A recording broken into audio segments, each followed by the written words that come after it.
Are we online? Yes, but you're is it 'cause it's really loud, maybe?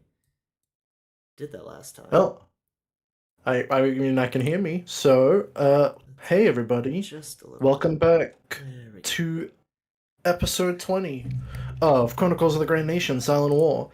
Sorry for the last week hiatus, but we're all back ready and hoping to get to the capital, right, gang? Woo! We We are will. back! And my All right. respiratory infection is slowly going away. You didn't have to say it. We were just ill. It's fine. Alright, let's introduce everybody to Sarah. Please introduce yourself and your character. Hi, I'm Anna. I play Tessera or Tess. I like to collect rocks, and that's pretty fun. Also, just like being here. Zelina, please introduce yourself and your character. Greetings and salutations. It is I, Maurice Momo Jones. I play Zelina, the wonderful Bard Locke. Good to see ya. I just love Iron Legion's Rock Mommy. Can we add that to your nicknames? To Sarah? Oh God! Rock Mommy! Brehek, please introduce yourself and your character. Hi, I am Xavier. I play Brehik, and fuck. So, a medieval lawyer lost his clients and became instead an insult musician for taverns. His stage name was Dispard. Yeah, that's a thinker. That was horrible. Like, Hi, horrible. I'm Dylan. I play Muffin. I don't want to talk after that. Yeah, I'm Muffin. Doing the intro as always. Thank you. Vanoof, please introduce yourself and your character. I wear green and brown. Mike does or Van does? Good question. Van does. Mike wears varying degrees of grays and blacks. Nice. Like Angela from The Office. Never seen it, so who knows? And finally, the person that brought us all together, the one that manages everything from blowing up. Emily, please introduce yourself. Hello, I am Emily, or Pixel. I am the DM of this game session, and we've got some fun surprises tonight for episode 20. Yeah. I just want to take a quick moment, because it's been a week, just to remind everyone to please go check out Angela for the amazing artwork that you see throughout this entire campaign and on your screens currently. It is beautiful, and they deserve all the love. And thank you to Tom as well for making the music you've been hearing throughout the campaign as well. Please go check everyone out. It is fantastic. Mo, do we have any merch updates? Well, if people tuned in last week, they probably would have saw. When I mean tuned in, our social media, that's what I'm talking about. We dropped some hits for the good old hub chat. The hostess with the mostest. You too can be yummy. Dude, who is that Mo Chocolate? He is delicious. You sure will. Alright, pause. Stop What that. is it? Stop that. What are we doing? Are you jealous of the hostess with the mostest? No, I need Muffin to never say that you again. have a chocolate sensation favor? You know what I'm saying? Chocolate fever. Sorry, baby. were you upset that I didn't say it in her voice? I don't need that. Continue, Mo, with the merch. Someone doesn't have a sweet tooth. But no, that's pretty much it. Stay tuned. Hopefully this month of September we can get y'all with some new merch coming out. So stay tuned. General, are you not feeling very delicious today?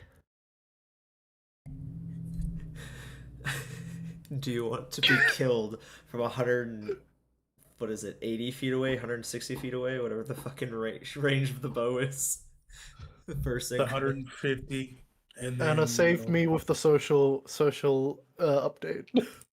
Please. As always, make sure you are following us on all of our social media for any updates. Make sure you're following us on, of course, Twitch, YouTube, X, TikTok, Instagram. Join our Discord. All those fun things. We love to hear from you guys, and we hope to definitely keep growing our little community here. Of course, our schedule. We weren't here last week, but our schedule is Mondays at 7 p.m. 7 p.m. Eastern. We go live with Chronicles of the Grand Nation with dice rolling at 7:30. Fridays at 7:30 p.m. Eastern. We have Hub Chat. And then our videos go public for everyone on Thursdays.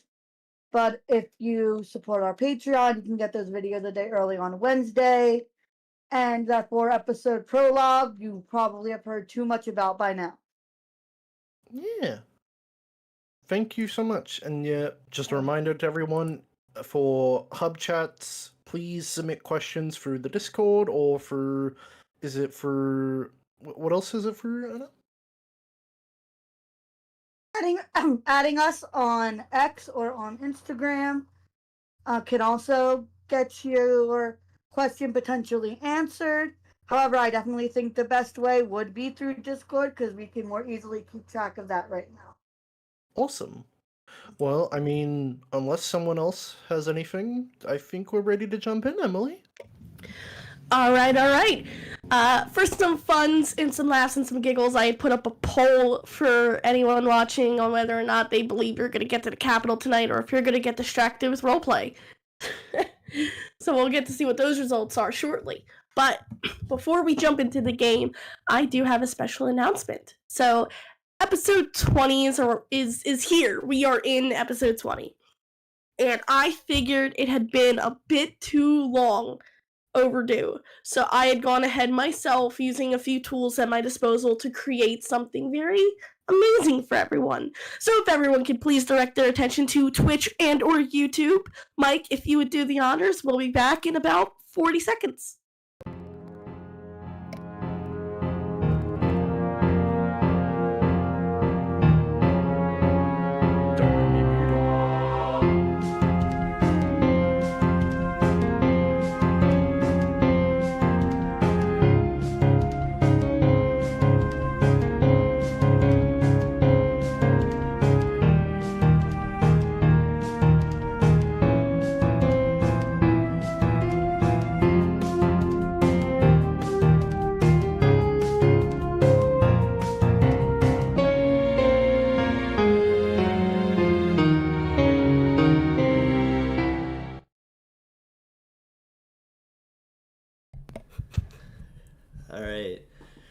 All right, we are back. Hey. So, I need to point out, and I told this to Emily and she didn't do it, but we should put a poll in to make her do it. Taking the last page where Muffin is on a page on her own and just putting DM's favorite, Muffin. I don't know what you're talking about. I was happy to see that she got her own page. I was freaking out, but I realized I was muted. That's so freaking cool! I have goosebumps. I'm more surprised that we didn't do Van as the last page and just said "and Van." Van? Maybe in the future we could play with it. That was amazing. Thank you so much for that. As a gift to us, the players, as well. As well as you guys.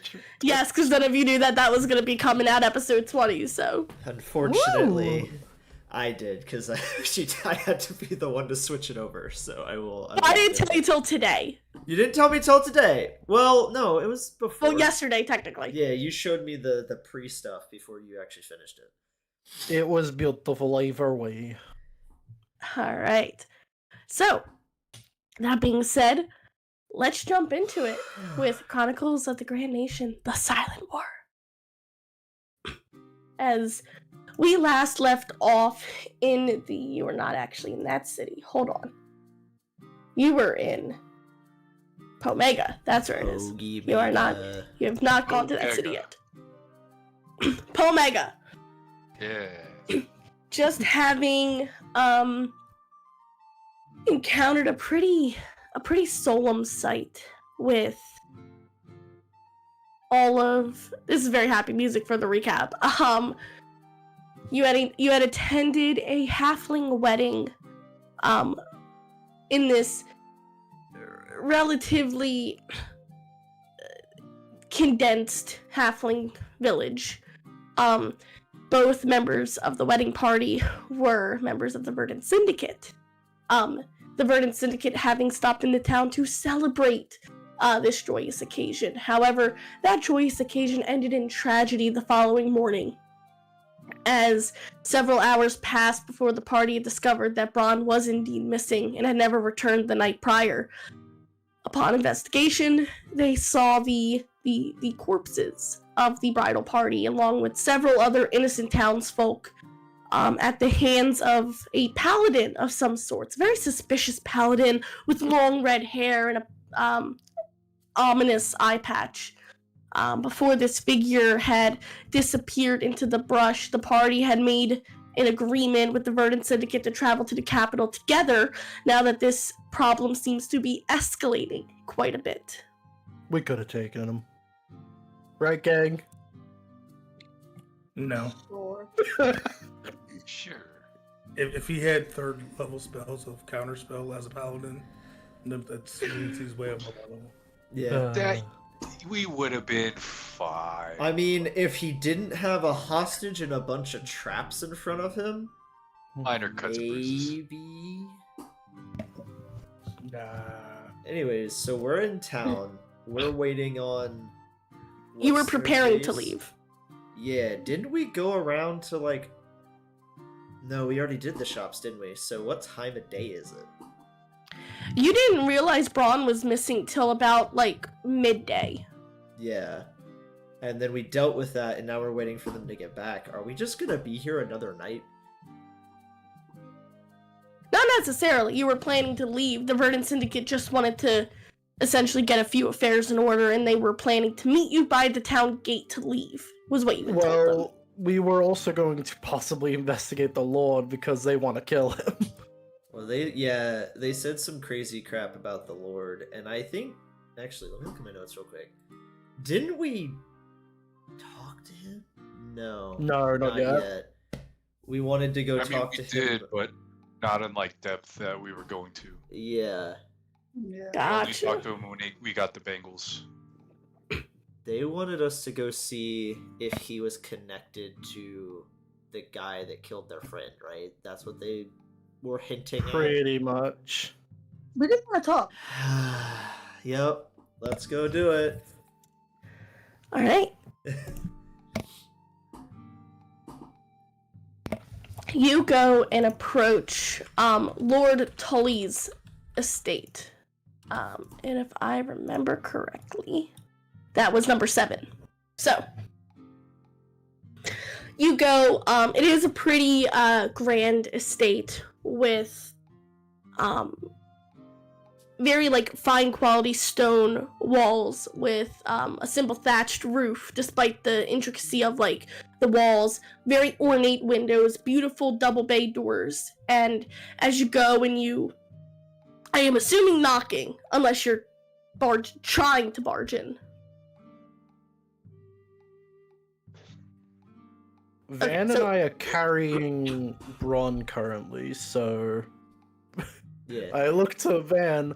Are we looking for a fight? I gesture to Bron, who is bleeding or whatever. Well, not necessarily if he's not involved. Which I don't think we think he is, but we're doing our due diligence, I guess. Speaking of Bron, Mr. Brehig, I don't suppose you have any, aid? I give him berries. Did you Just a mouthful. He'll take 10 berries. Are you just casting like 70 good berries every night? that we Every don't night. Fight? Every single night.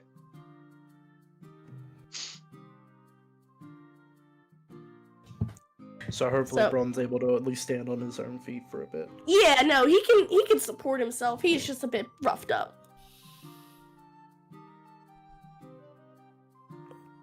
I say we don't burst in, and maybe,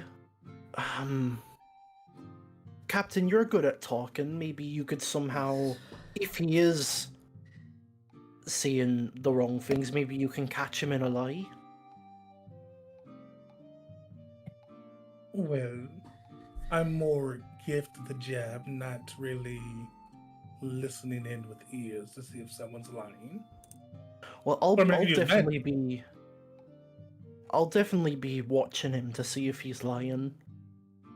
I'm not really a talker. Well, if you want me to talk to him, I can do that.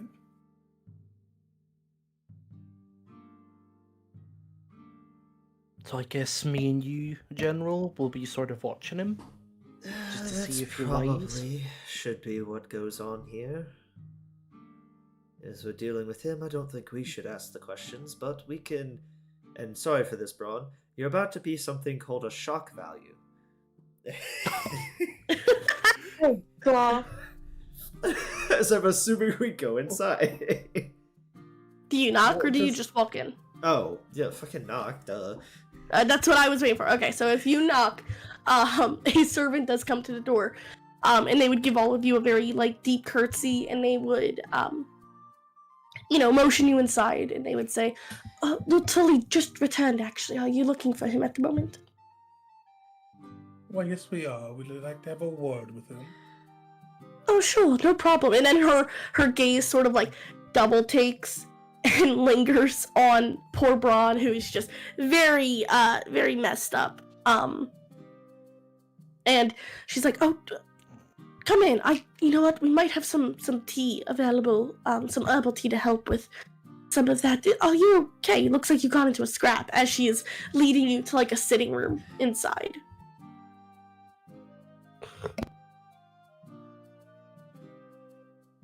When I walk in, I would definitely take some tea, please. We just came in from a job that the Lord gave us. You know, hunted monsters. Typical hero things. Oh, monster! I didn't realize there was some so close to town. I looked to the others like, help. You Yes. you went this Please go direction. get more telly, please. Yes, right away. And she will hurry off to go get the Lord. I'm sorry, it was instinct. I just lied. I wouldn't call that instinct, more like panic. Yeah. You're not So, wrong. actually, then, if that's the case, when you meet the princess, are you going to panic and start telling telltales or something? If anything, I'm probably gonna be way too honest. Maybe in a personal Oh, setting do God. that. Maybe not in front of her family or the royal court. Okay. We'll see what happens. I hope I don't freak out. Smash cut 2 sessions later, we're all getting ready to get hung by the noose. All I said is that it's from Delia. Oh my god. Oh my goodness. So,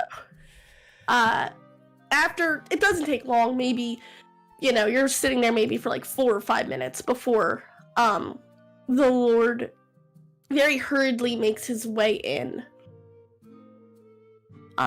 Sees a very injured Braun, and you see he has like this small little wooden box with him, and he very quickly he opens this box and pulls out a healing potion, and he will hand it to your group. Could I just sort of gauge his initial reaction to Bron? Like, is there any damn, he's still alive sort of look?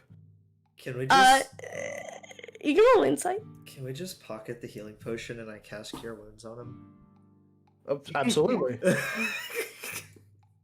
20. Wait, no, I think I already cast Cure Wounds on him once already. Damn it. You might have. I did. I totally did. I mean, if you want to pocket it rather than give it to him, you totally can. Yeah, who wants an extra healing potion? I feed it to Braun.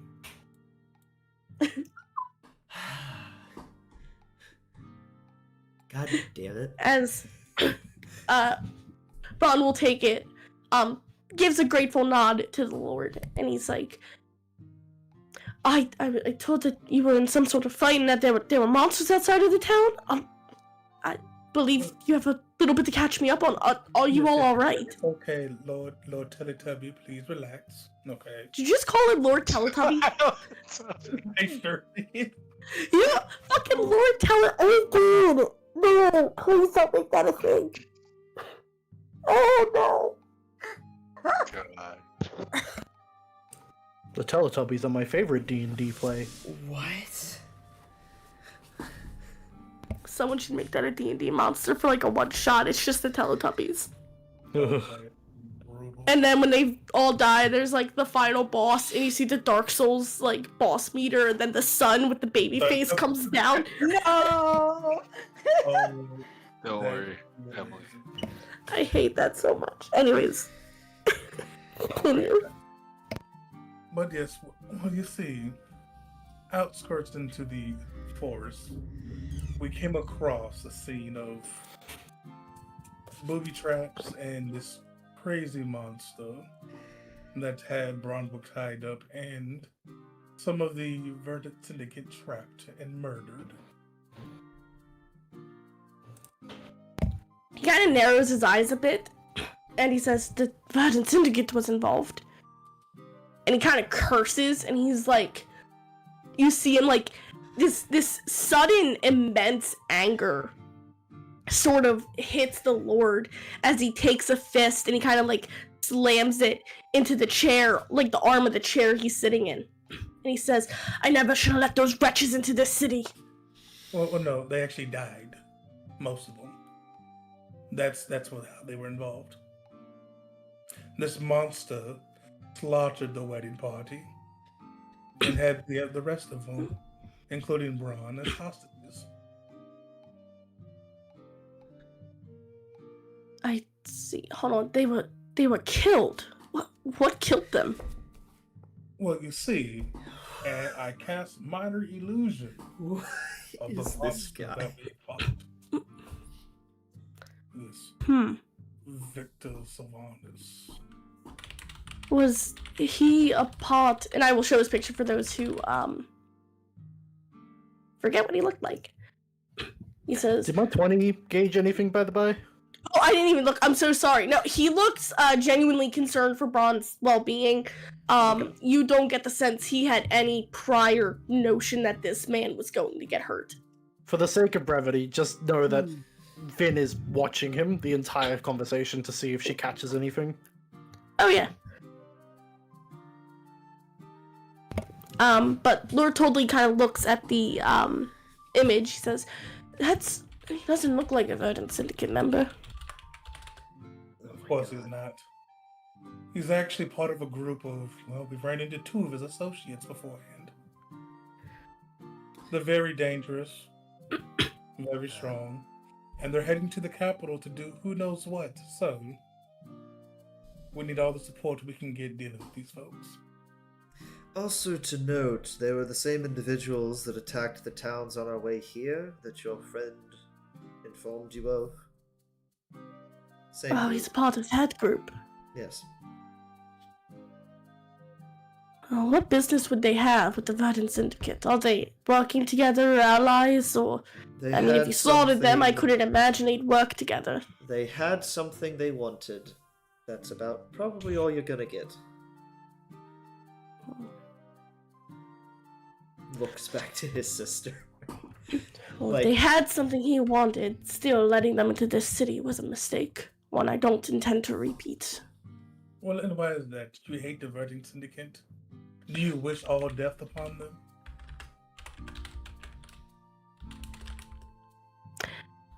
I care for the well-being of my town above all else.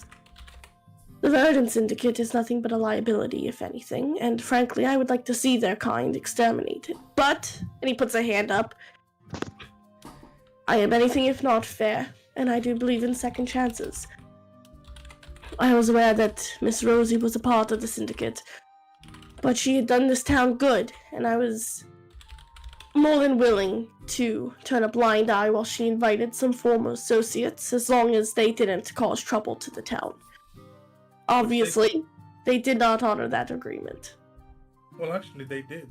I mean, of course, they died outside of town in the forest, unless your jurisdiction extends to the forest. Not They got typically. several of my town's members killed. That's Oh. causing trouble for my town. And if I recall correctly, several number of your townsfolk that were killed were Verdant Syndicate members, for one. Two, the item was held by Miss Rosie, and they killed her for it. It had nothing to do with the Verdant Syndicate or the reasoning, they just had something they wanted. She was a part of the Syndicate, and she had the item they were looking for. It sounds like she very much was still involved in the Syndicate by association. So let me get this straight.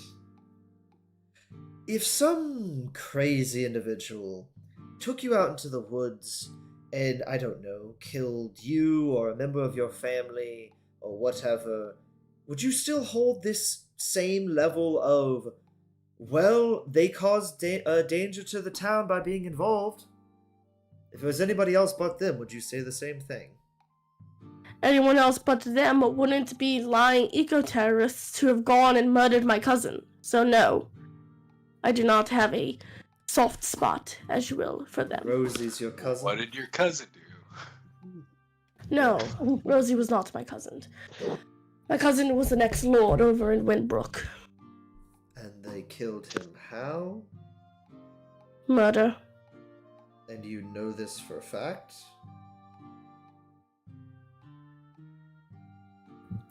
Official records.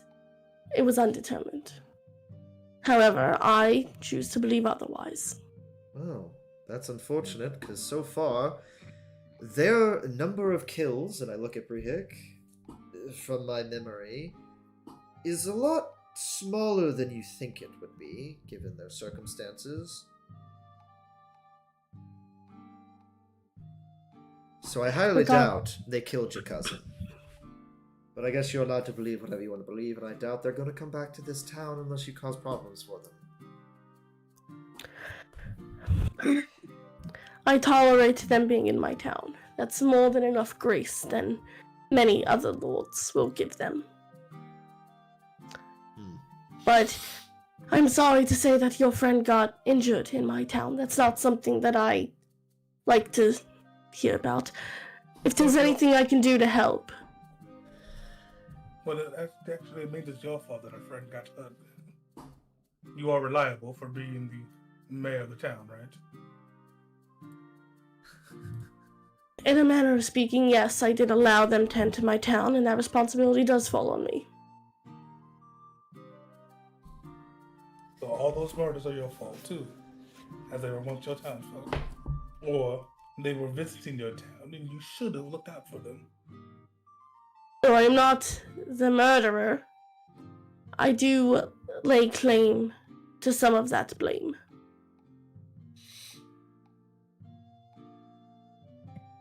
But you are planning to go to the capital, yes? I am assuming this individual working with this group are going to be dealt with accordingly. Well, as soon as we can get our hands on them. If they'd stop fucking teleporting away every time we run into them, it'd be a lot better to find out how strong they actually are. Please, What's if you need Brihik anything been from me. Doing this entire conversation? Look, how does he look? He was fine, and then just at one point he started to space out. Oh, okay. He has a lot of feelings, and kind of wants to punch this man in the face. That's what I I'm mean- expecting. That's what I was expecting. Same, because unfortunately it's people like him that give them a bad name and will go after them and they'll have to defend themselves, but also the Syndicate's not the best either. Just, Fucking recipe for bullshit.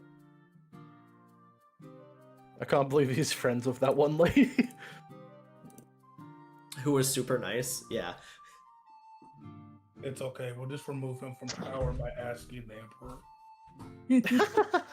We're like, hey, would you guys like a reward for help saving the realm? Yeah, that Mayor Teletubby, can you like remove him from power? Teletubby. The Emperor's just like, oh, I know exactly who you're talking about. Jesus Christ. If there's anything you need, please let me know. Whether it's some supplies or a letter for the Emperor or anything.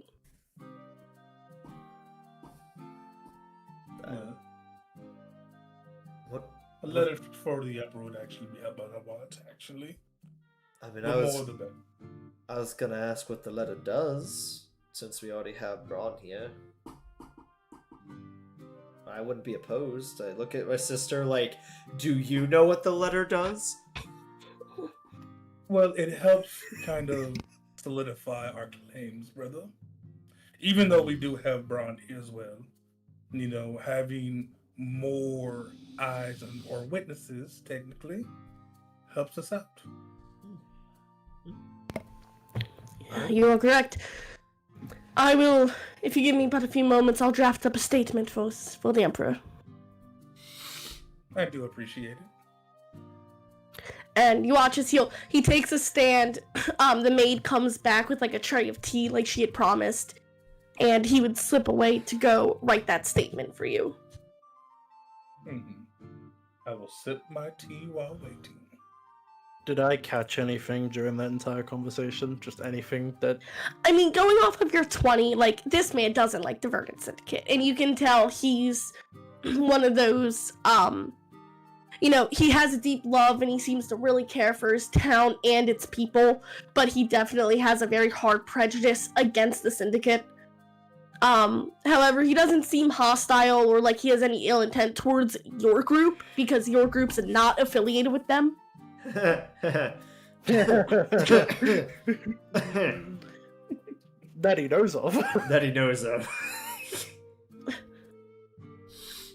But after about a few more minutes, he'd come back with a sealed parchment, and he hands it to Braun, who would take it and put it with the other statements he has been collecting from town to town to town.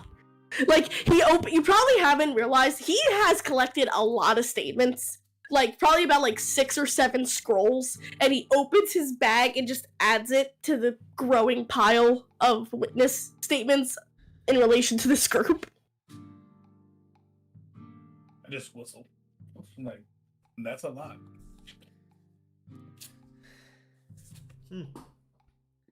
We just got Right, a he letter. nods. We just got a letter. Yeah, he nods to you, Zelina. He says, you can never have too many statements, especially with something that could possibly become a global issue. Well, that is true. You are right on that. But I think it's about time we take our leave now. And he kind of gives a very polite, like, bow to Lord Tully and looks to everyone like, are we good to go? Or do you want to interrogate this poor man more? No. I give him a curtsy, and I take my leave. I'll bow and leave as well. Yeah, totally. Yeah. I leave. Helping That's Ron if he still needs it, but yeah. As everybody's leaving, I kind of put a hand on his forearm, and I will say, Oh boy. I'm very sorry to hear about your cousin. I appreciate that. He'll give him like a soulful nod and leave with everyone else. Alright. You leave back into the town of Pomega. So are we gonna go meet with the group? Well, that was the question you brought up before we talked to the mayor. You didn't want the shadowy, edgy guy to come with us, right? For something? Oh no, he's not coming with us. Well, then they more than likely won't come with us at all. Pat Brehik on the back. Well, you can bring it up since they seem to like you more. And if they say no, then I guess we're not going together.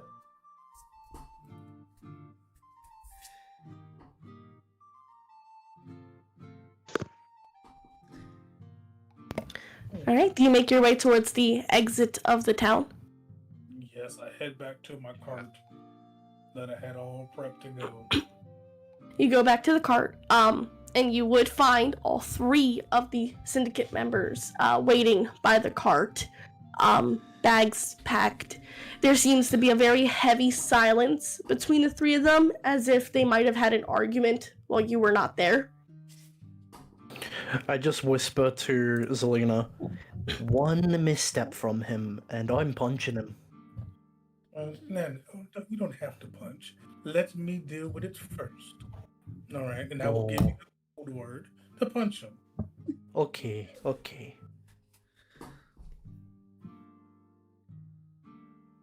Well, greetings there, you 3. How are y'all doing?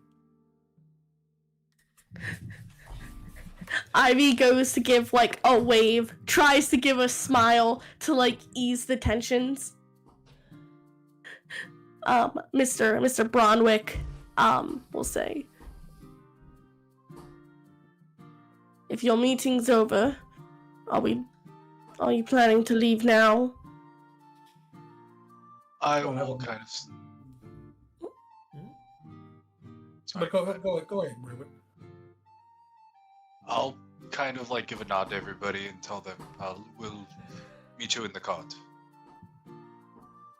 Alright, our cart that was sitting inside, like right in between leaving, and we just left it to go look for Braun. Unless anybody wants to say something before. Nah. Finn looks very confused. Meet us in that cart. She walks ahead, going to her usual spot of walking next to the cart. And I will kind of like tug at his arm, like softly, like follow me. So here's the question, are you leaving the town and then Brehik and Bronwick are staying, like, behind the cart to talk, or? Well, I was gonna talk to him before we headed out. Oh, okay. Like just a quick Okay. powwow. Yeah, you can pull him off to the side. You 2 would probably, like, branch off. Leaving Ivy and Thorn. His name isn't actually Thorn. It's, I call him Thorn because that's his last name. No, it is Thorn. His first name is Thorn. Oh, I hate that. Yeah. Oh, that's going to really irritate me now. Anyways.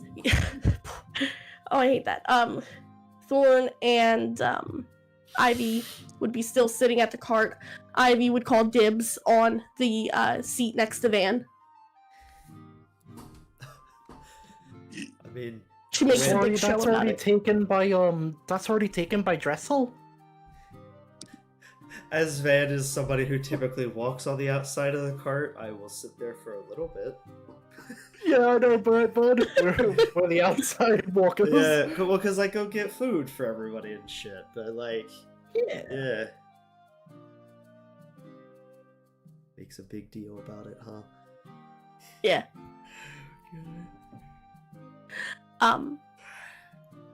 But yeah, you pull Bronwick away, Brehik.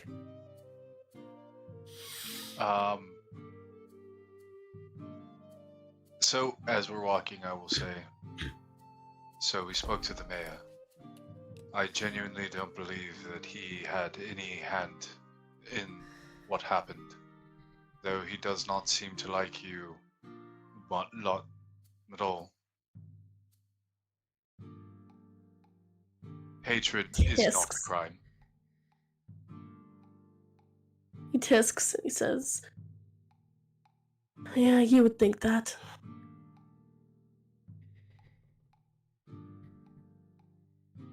If I had any doubt in my mind, I wouldn't have stood in your way of hanging him up.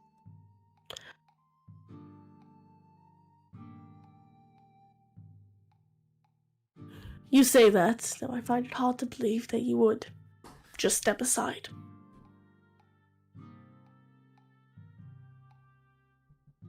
If that man did do what you thought he did, I would be nobody to stand in the way of that.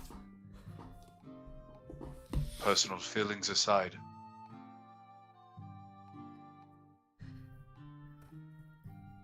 And if it comes down that that man had anything to do with the deaths, I promise you now, brother, I will cut him down myself. He gives like a bitter laugh when you say that. Okay, yeah, sure you will, Shorty. Sure you Yeah, kind of. will. And Brihik is looking at him like with a serious expression. I'm not here to fight with you. We're traveling back to the capital. We might as well make it pleasant. Oh, I wasn't trying to egg you on. Sorry. So, before we get underway, my companions do not feel comfortable traveling with Thorn. He has already worn his welcome as far as they're concerned. Thorn's an asshole, but he doesn't pose a threat. I know. It is more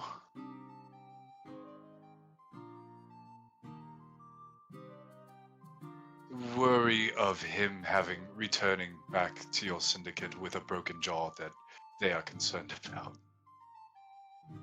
He does get a little bit of a little bit of a smile, sort of tucks. I don't think you will leave him behind. If you can sweeten the deal and ensure that he says nothing foolish or rash, I'm sure that we can seat him at the far end of the cart. Thorn prefers to travel behind from the shadows, so I don't think he'll be Well, in sight of said broken jaw giver, but I will remind him of his temperament. very Though well. he won't. To be fair, my word does not mean much when it comes to that.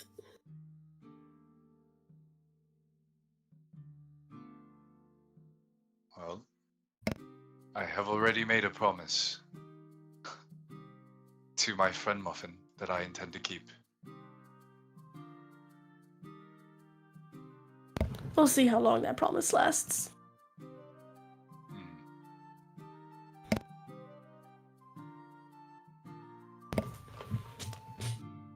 But he says it a little bitterly, but he does kind of like pat your shoulder as if to be like a light apology of like he's not in a good mood. He's trying not to be snippy, but you can tell he's still a little wound tight.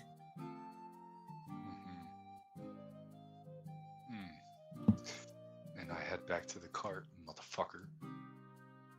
Not you, motherfucker, him. Okay. As long as it's not me, the DM. No, I never have any animosity towards you.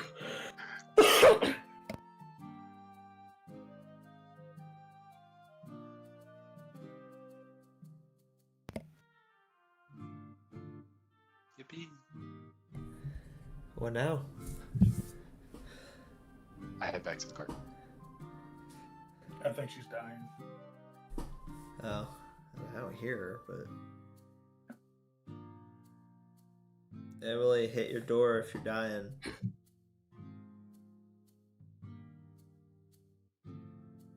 All right, so you're planning to head out then. Yes. I mean, I guess Okay. Is the information of what just transpired in terms of Thorn been shared? I will just walk back to the cart and give you guys a nod. Like it's taken care of.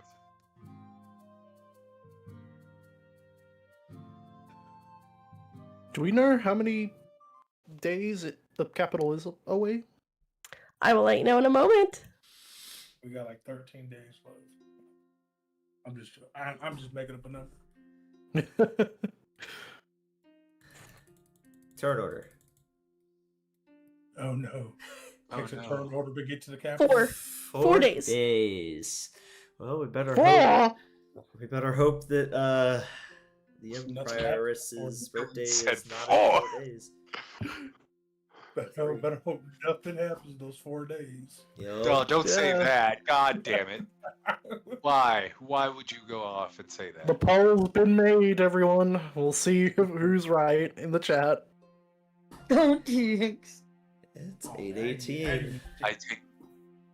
I take back my answer now.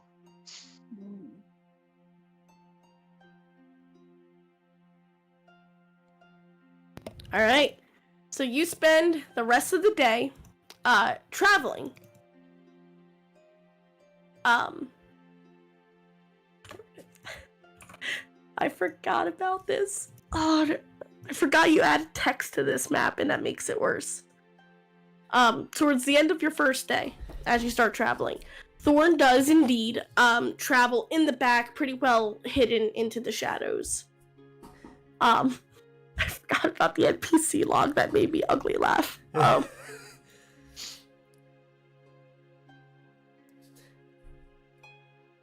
Way up in the corner.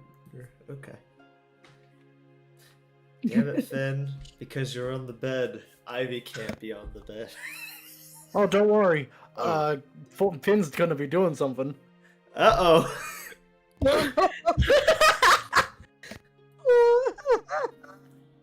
I forget we have an audio only version of this. I'm gonna go bathe. I'm gonna go find a creek. Yeah, you go bathe. As you were setting up camp for the night, Ivy would try and help Van with like cooking. Because she wants to feel some useful. Bronwick would help. Bron, who is not on this map for some reason, will help with setting up like the tents and stuff. I will unfortunately warn you, Van. Ivy fucks up dinner probably like 2 or 3 times. Oh no. Evil stare at her. It's okay, Um, bud. You'll be the house husband. She's very much like, hey, like, you know, oh, I found mushrooms to add, and then like it's like, wait, no, they're poisonous, but just drops them into the stew pot. Well, you never know a person until you live with them. It's not a deal breaker yet. I will make sure people eat actual food. I just want to make that known. And as per usual, Brie Hick and Muffin have my tip. I mean, they technically have it today, but they also have it tomorrow. Thank you all. Oh, God. I swear to God. Yippee! Nom noms! You sounded like the loot bug from, Yippee! Yep. Yep. Yep. From what? Lethal Company. I couldn't think of the Oh. name. Gotcha. When you give it something, it goes yippee, and then it runs away. I want a soundboard of that now. I always think of the one where the German kid is freaking out because he has Coca-Cola and he's playing Fortnite. I know that meme. I think I know which one you're talking about. My mom got me Coke, and I'm so excited. It's the best night ever, and now I'm drinking Coca-Cola and playing Fortnite. Yippee! I will include because Zelina's giving Ivy the like stare. She does like meet your eye she makes eye contact with you, Zelina, and does like this happy wave. Oh. I'm just doing Ah. the Damn. At one point, while Ivy is like about to fuck up the food for like a 4th time, Bronwick would kind of like sweep in to say like, you know, oh, you know what? Actually, Brie Hick left this, and he hands her like a stick And he's like, could you run that for me? And she's like, oh, sure. And she goes off to find Brehik, thinking he totally needs this stick. And then Bronwyn kind of comes over and actually helps and knows how to cook very well. I nod to him in such a way of like, you've saved us, and I understand. Bro, Ivy I makes fully get it. she reminds me of the coach from a Kuroko no Basket. A little bit, yeah. Ivy Pride is just fucking the mom from Spy X Family. At this point, yeah, because she is low key like has a 100% has a murderous fucked up side for shit, but she can't cook and she's there to look pretty. That's a joke. I don't think she's there for more, but yes, anyways. But yeah, Broderick would help you with dinner. He would say, don't be afraid to give her another task to sort of redirect her. She can get very invested in what she does. Like, she wants to constantly help, and then you don't want to hurt her feelings, but you can't tell her no. She will take it. He nods, planning.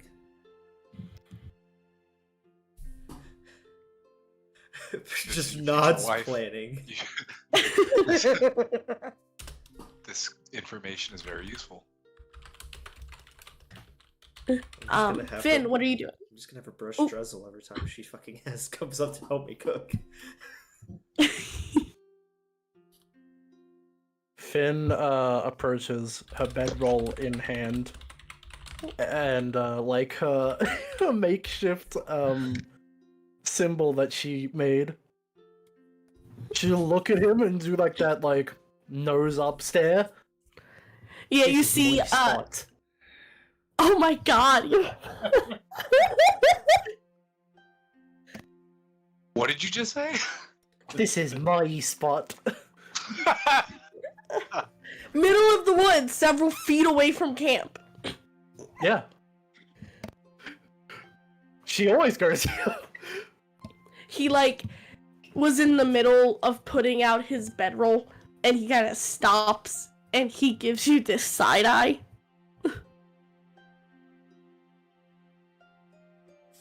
Looks like he's about to say something, but then stops, considers the consequences, rolls back up his bedroll. Finn just rolls hers down and sits down and watches him leave. Is Finn being a bully? And she will go to her nightly prayer. Wait, are you specifically praying next to him to be an asshole? No. He left. Oh, okay. He bullied him to leave so she could take the spot. Oh, I just want to say, in every time since she started praying, she goes here.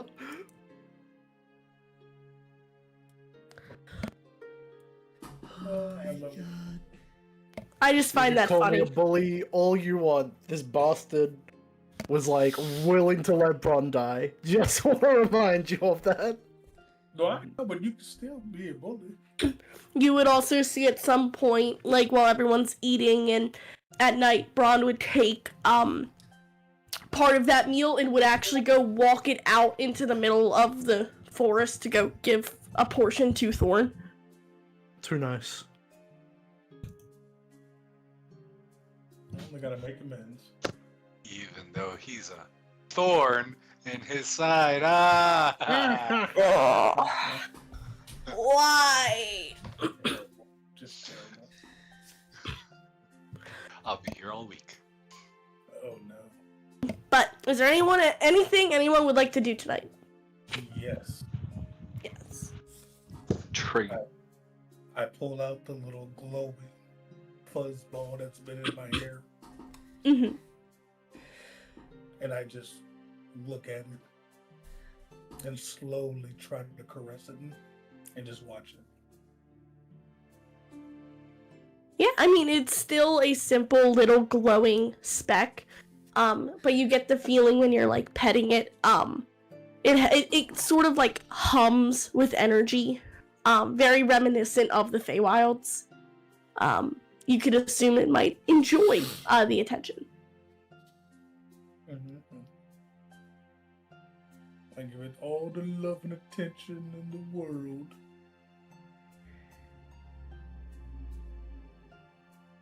But yeah, otherwise, the members, Bronwick, Ivy, would make small talk with everyone.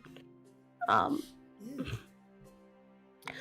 and Ivy would start sharing immigration stories. Basically having to come from one country all the way to the Empire and saying, like, man, no, it was, like, really different for me. Like, the culture shock. Huh, I hear interesting. culture shock. I'm like, culture shock? Oh, yeah, it's the same thing for us. I'd imagine you're from the Feywilds. That's, like, a different plane. That's not even a different continent. Yes, but the culture is very different and still learning. It's very fascinating. There's been some interesting times regarding it. Yeah, I learned very quickly that, I had to pretend to blend in, so I started tanning, and that seems to help a bit. Tanning. What's Well- the so-called tanning? Oh, it's when you lay in the sun with completely naked with nothing on, and you let the sun sort of burn your skin to make it just a little bit darker, give you a little bit more color. I learned very quickly that Azanians are pale, and in this country they don't like Azanians, so I learned how to tan in order to blend in better. Well, you had me at the naked part, but then when you said burn the skin, you kind of lost me. Would It's you not the like, healthiest. would you like to go back to that? You did what to yourself because of the Azanians? And the connection they have to this country? Well, no, I mean, Azanians are not well liked in this country, so I learned to tan in order to blend in better. No, I got that part. I'm talking about the Dane. Whatever, it's fine. You mean where I lay naked in the sun? Maybe. Anyways. Oh, I could show you if you would like. You could use a little bit of color. He looks up at the moon. I maybe wouldn't mind a demonstration now. Face problems.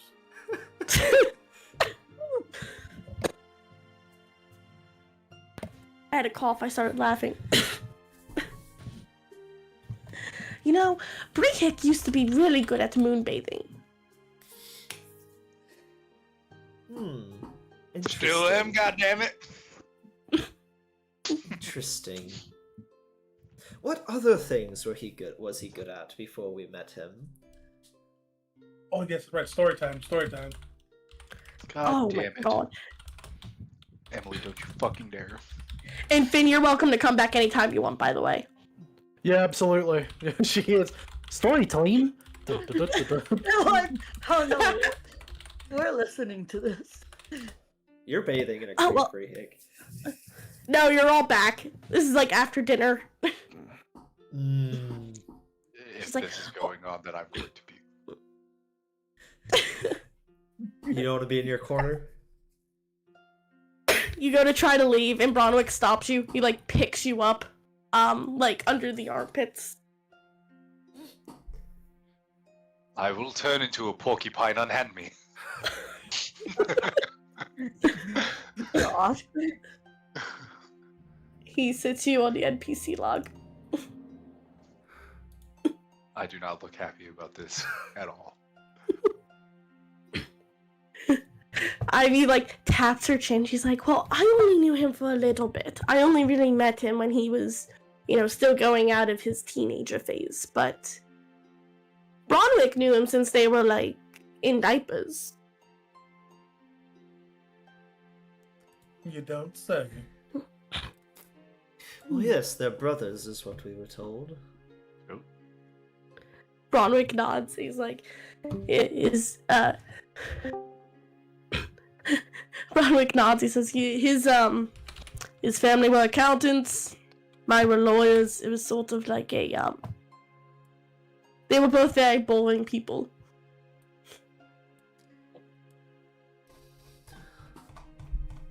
Mm-hmm. But you should have. We used to get into all sorts of shenanigans as normal teenagers do, but they're like trying to think of like a story, but you can tell it's like Ivy goes to start one, but then has to stop, and then Bronwick goes to start one and has to stop, and they both kind of look at each other and they're like, I don't know what we're allowed to say that's actually safe. Yes. It's not many. It's like the idea of like you go to tell your parents a story and you have to stop because you realize what you did was illegal. Well, they're trying not to talk about. You can tell they're trying not to talk about things that would upset Brehik, but they're like, I don't actually know what we could talk about. No, just start shooting. If he starts growling, then I guess you can stop. Or Okay, continue, you up to can- you. What'd you say? Rick looks very annoyed right now. What Bron did looks you like, say? oh, there was a Oh, time I we got, said, okay, you can stop. we did get matching dick tattoos once. Finn slowly turns to look Are at you- Brehik. I start laughing. I say, are you talking about the pen? He nods. What? What? Tell... We were younger, and I was an impressionable young man. I was trying to hit on these older women. He was fun back Beautiful. then, is what he means. I can translate. He used to be fun.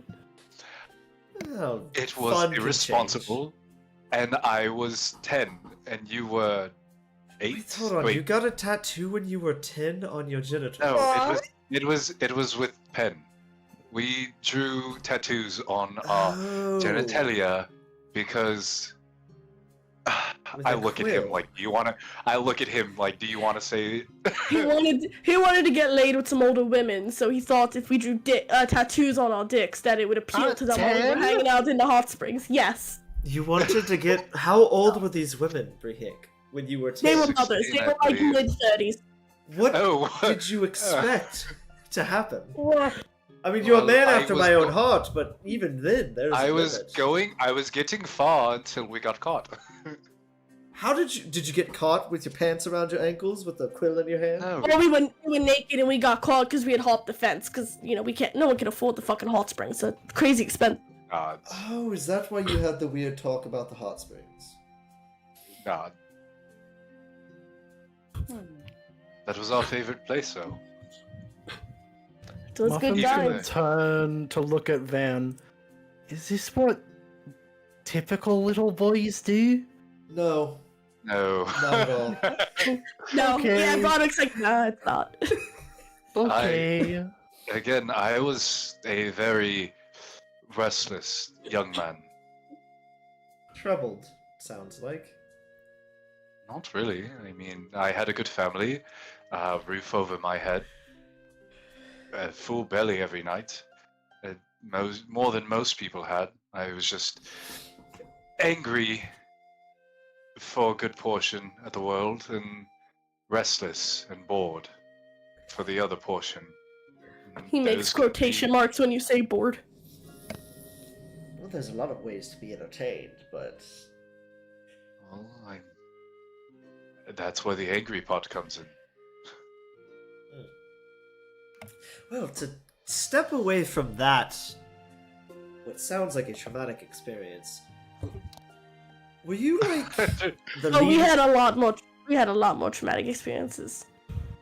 Well, I don't doubt. Much worse. And I doubt he would tell us, but this is a question, and I have to ask it. I know it's going to sound stupid, but unless I ask it, we'll never know. Brehik, were you the previous leader of the Verdant Syndicate or something? No, not at all. Insight alright. check. Yeah, insight. Ivy and Bronwick start, like, cackling. Like, they are just Yeah. laughing. 42! Yeah, 20, and not at all. All right. Yeah, you could tell he wasn't. That's fair. I had to ask. I said what I said. Yep. Ivy does, like, do the thing where she wraps her arms around Brehik and, like, rests her chin on the top of his head, like he's a little bear, like a little teddy bear, and says, you might as well just tell them. Tell them what? Well, your friends, aren't they? What? I mean, is he going to tell us he was a They member already- of the syndicate? They already. Yeah.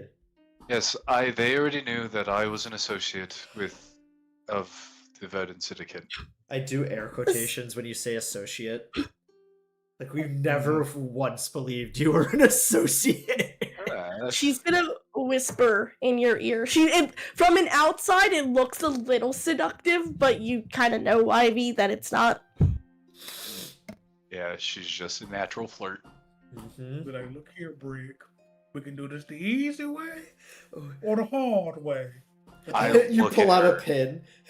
I look at her with like kind of. It is a little bit rude looking of a scowl, but not intentional. But he does scowl at her and says, "No." Yes. I mean, we've already surmised, Brehik, that you were a member of the Verdant Syndicate, tried and true. I was Any an other associate. details is different. Look, you all know. As much as I would want to share, I was associated with them. I didn't know any better, and when I did, I decided it probably wasn't the life for me. Do you two support his dream of opening a bakery? Oh, did they Oh. know that was They true? both get really quiet. And Bronwick goes, "Is that fucking why?" Well, Finn looks around like she's done something wrong, like, oh. That's why you left. For a fucking bakery. I think I made a mistake, General. no. Brehik likes to keep his cards close to his chest. This is just comeuppance. It's fine. In the distance with popcorn. No, it's not.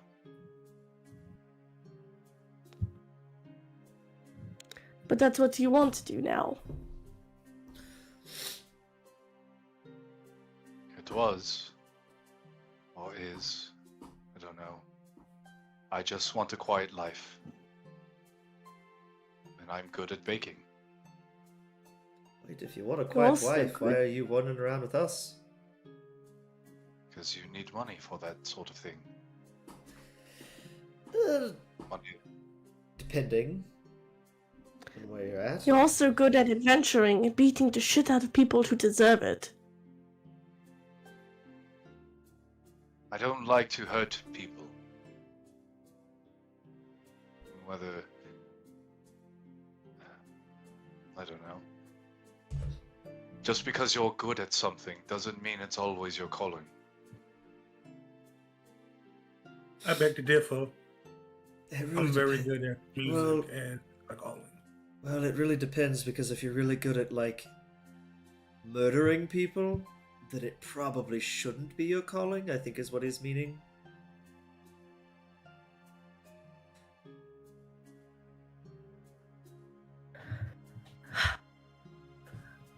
Alright, listen, short stack.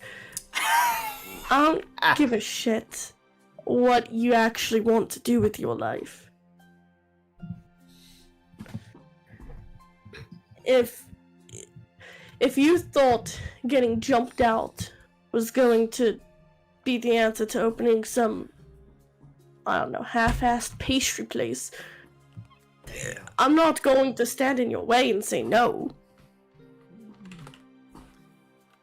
Before you continue that line of thought, coming from one sibling to another, you are his brother, and shitting on his dreams is kind of not cool. in the Oh, I nicest way never- possible. I never shit on it, despite my opinions on it. You said a half-assed fakery. That's shitting on it. You could have I just think said he's bakery. just jealous that he couldn't even attempt to make one himself. Well, if you think about it, all you had to say was bakery. Fuck. I Xavier, fighting. Goddamn, I'm fighting the urge to high five the shit out of Muffin. Ah. God damn it. Look, Fuck, I didn't want this conversation to go this route. Look, I don't fucking support that you left. You know my opinions on it.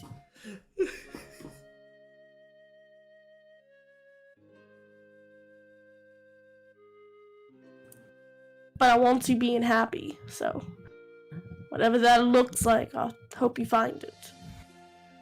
I know. And I thank you, brother. For like just a split second, I will rest my head on his shoulder and then stop.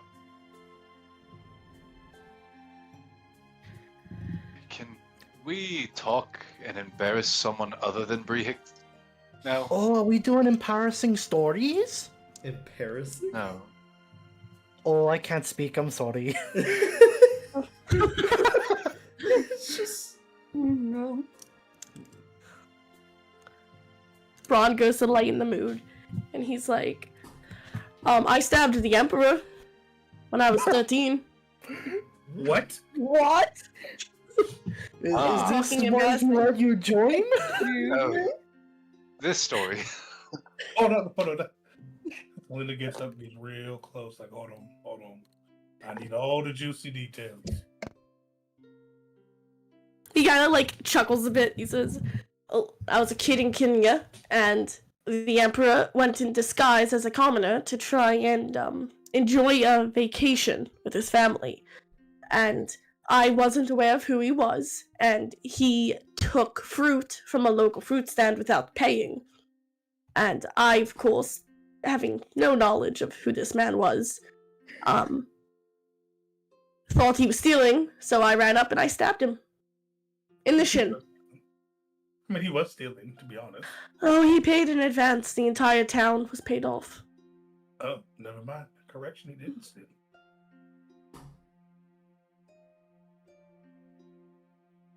But you stabbed him anyways. Wow. How'd that go for you? Well, I thought I was gonna get beheaded and shipped off to Delia. And instead, he made me a ruby god in training, an initiate.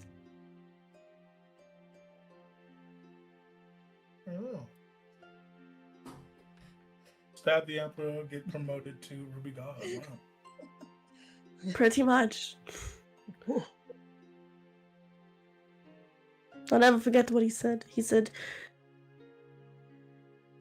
anyone who willing to do the right thing deserves to serve in my court. Wow.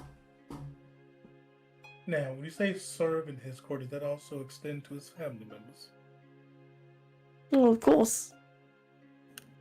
And I know the perfect way you can be told. My Hmm? God.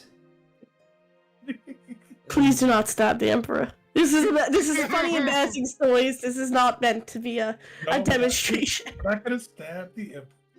He just says Don't anyone that's stab willing the to Empress.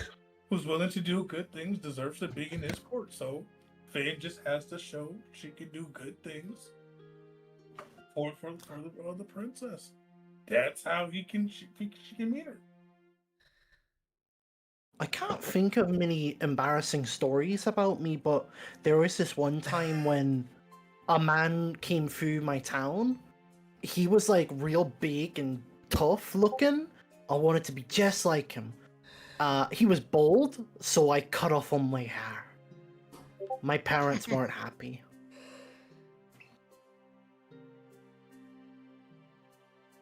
Wow. Oh, that is impressive, actually. You know, Also slightly concerning, seeing as your current obsession is trying to become a cleric or a warlock. I think I was just always prepared to be a monk, because aren't they usually bold? Well, No? depends on on your monk hisness, the culture and everything. What about you, General? What's an embarrassing story about you? Well, let me think. I mean, there's an unlisted number of times that I have walked in on my siblings having sex because they did not directly put a sock on the door or any type of notification. Because it's your family, I don't think that's embarrassing. I think that's just a daily That's normal. issue. It is normal. And it's quite normal. all right. I will give you all something that only one of you knows. And I look to Bronwick.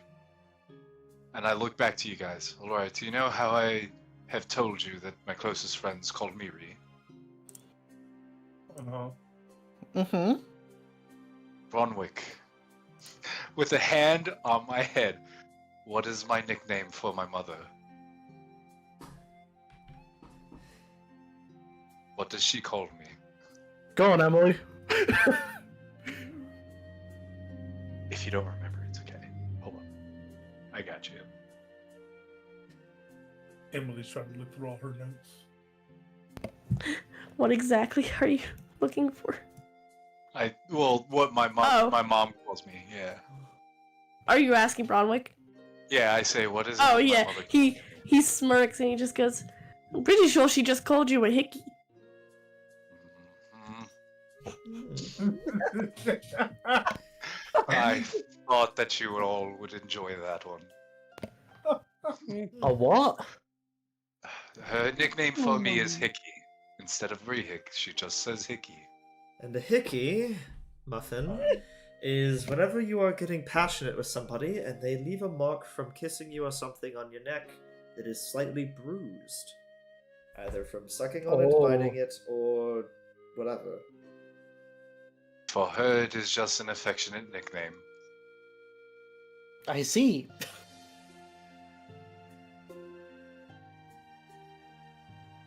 What was Rehick Bree looks Hick's a name Anyone before else got me? this? Huh? What was Muffin's name for Bree Hick before that? Oh God. Because I have only heard you call him Bree Hick for a while.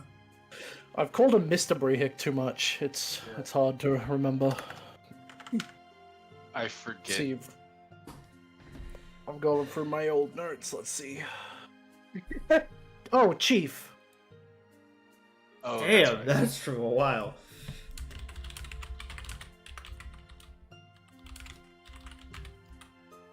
He's been the only one that hasn't kept a nickname. Yeah. It went from Chief to Mr. Brehick. Yep. Mr. Bree Hick is the nickname. I still remember that I called Ophelia Stalker. You did.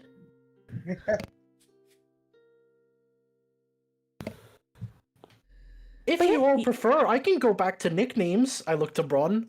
Mr. Fancy Pants? Or Flexi Pants, sorry? Flexi pants. Well, it's a 10-11 diamond. I don't mind. It's in good fun. It's in good fun. It's in good fun. Raising sword. Ivy's like, I want a nickname. Oh, okay. Oh, no. Can you put up a picture for a second? Because I had a nickname initially, but I want to make sure it works. Ah, Bird Brain. God. Bronwick falls off the log laughing. That doesn't seem as endearing as I believe you think it is. Why? She's got a lot of birds. I think that's wonderful. I do have a lot of birds. Ah. Oh no. Never mind. The nickname is suiting.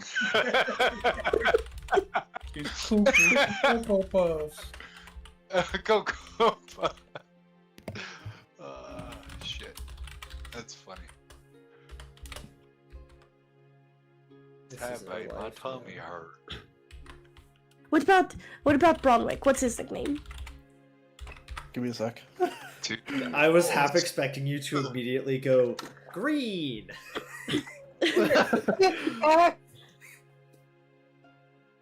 Toothy, of course. Tusk. Isn't that right, Wick? John Wick. Mr. Wick. John the Week. Oh, Does he have a dog? Oh god, don't fuck with that dog.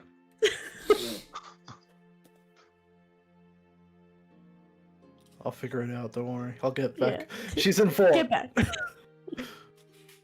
But regardless, it sounds like you go around and you have some small talk throughout the night.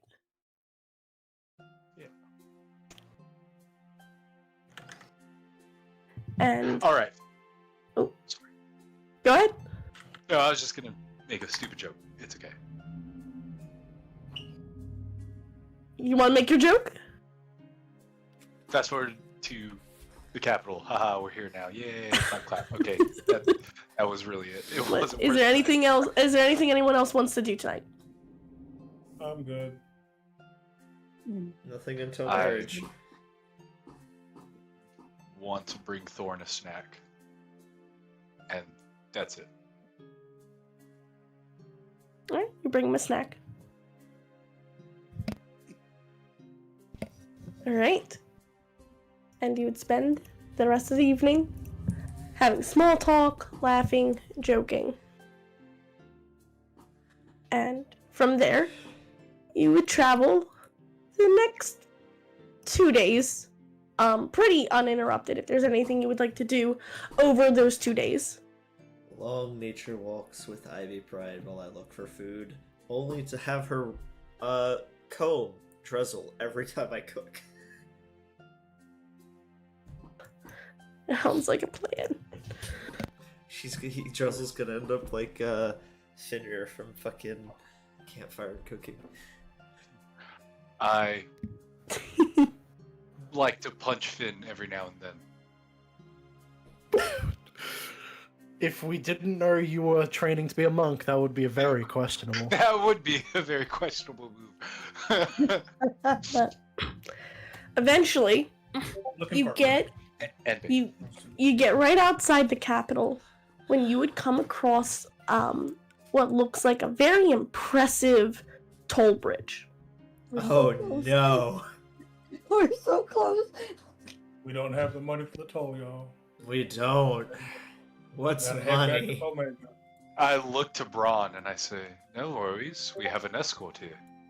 Also, we have letters from the Paya towns, don't we?" For us, I don't know about them. Well, I look to Bronwick and I kind of smirk and I say, "I don't think that would be an issue for them." I mean, they could literally turn into birds, most of them, Well, or animals. I mean, this absolutely would not be their first time smuggling or being smuggled. So, It's okay, everyone. I got this. Bronwick, my boy. As you start approaching this bridge, you do see a member dressed in ruby guard attire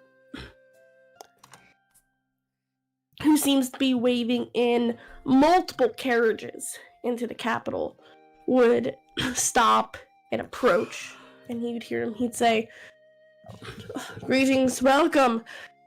I hope your travel hasn't been too rough." Well, it's been quite rough, actually. It's been quite the journey to get here. Oh, sorry to hear that. Well, you are in safe hands in the capital. All we need is you to pay the toll to enter, and you're free to move on your way. We all look at Braun.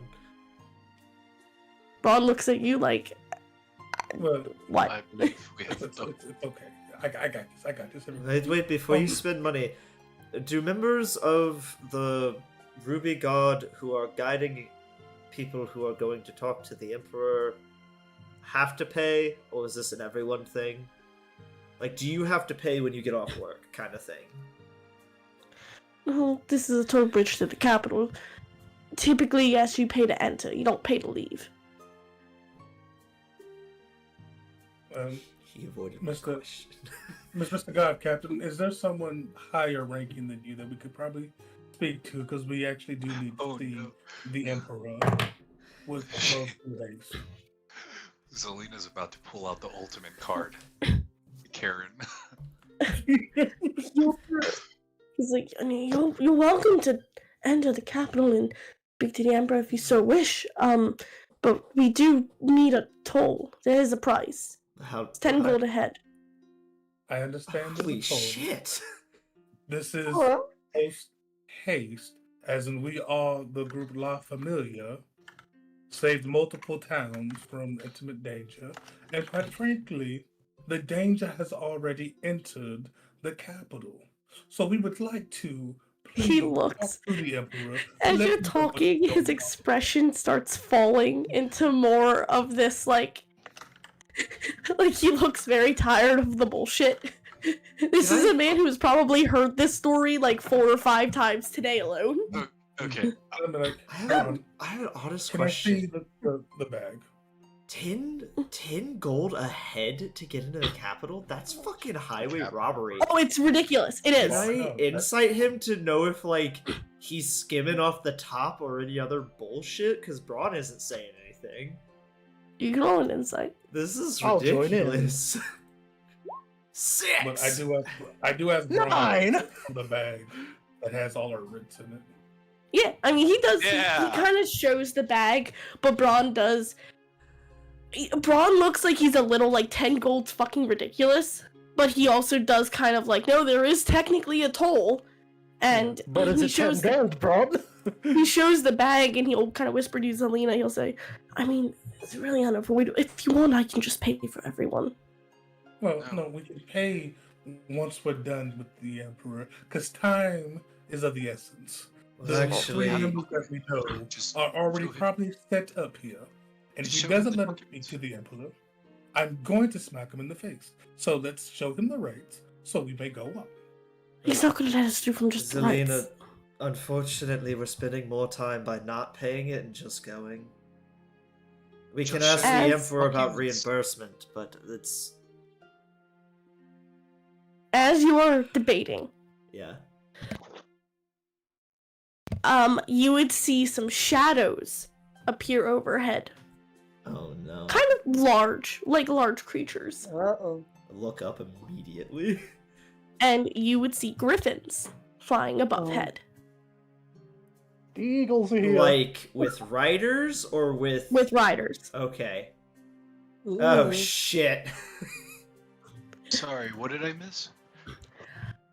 While you were while the group was debating and talking about paying the toll, some griffin riders fly overhead and one Oh. hippogriff. You were also saying something, Brehik, a bit ago. What was it? Just to show the paperwork that we have. Yeah, that's what Zelina was That's what I saying was too. doing. But you Yeah, would that see was what- on the hippogriff, you would see this individual. Oh, hold on, I gotta fix the. Oh can see no, it's the sister of that one lady. It's the one Oh. It's the girl I kind of pissed off. The Grandmaster of the Silver Falcons. Oh. Okay. She Hi. knows you. You see What? a Air Genasi who stands tall and regal with this imposing presence that demands respect. Long silver hair kind of floats gracefully down their back, accentuating their piercing blue eyes that seem to hold like some ancient wisdom to it. Like she's a very wise person. Sharp and defined features that exude an aura of authority and command. They don a suit of intricately crafted silver armor adorned with the emblem of the Silver Falcon.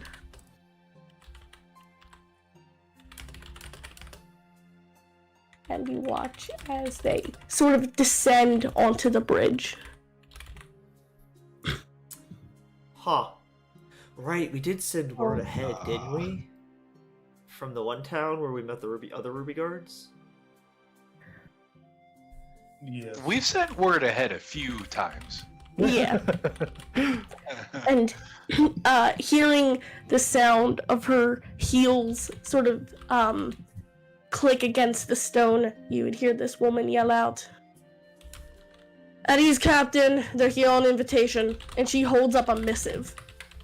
Whoa! Oh, Good. I wasn't Yeah. looking forward to shilling out 10 gold per head. God damn it! I could see. Does that include like animals too? So, like Does horses that and- include Dressel, who's technically a wolf but is also technically a person?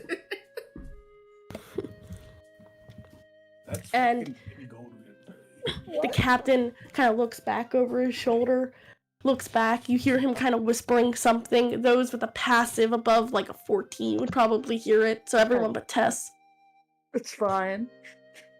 would hear, "They've got the Verdant with them, are you sure?"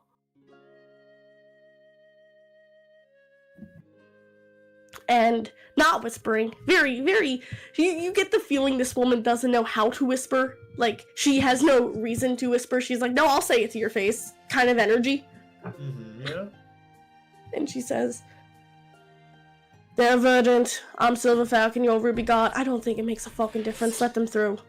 I'm Muffin. Raise his hand. Oh god. And that one's a muffin. Can we get on with this? And that one's a muffin. Wow. And you see the captain looks a little disgruntled, like he's not happy about it, but he will nod and kind of give Zelina a little bit of a dirty look over his shoulder before he returns back to his station. I did try to warn him. Greetings, Grandmaster. It's a pleasure to meet you. Zelina, I was actually about Been a to ask while. how you knew she was a Grandmaster, sister, and not just somebody of importance, but I think it just got answered. Well, you see, we kind of have history. Mhm. Hopefully, bygones can be bygones. your entrance into the city was paid for by the Emperor. I would expect you to actually,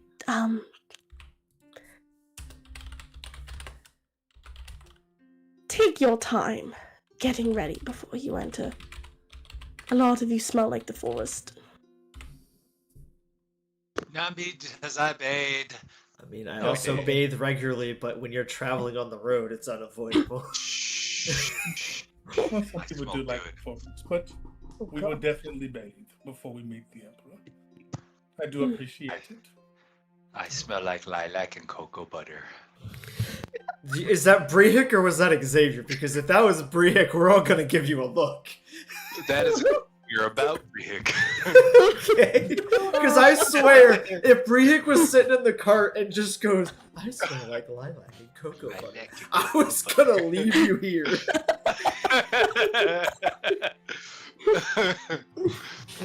I want to look at the Grandmaster go, "I would very much love to hear the history between you two, as it would make interesting conversation.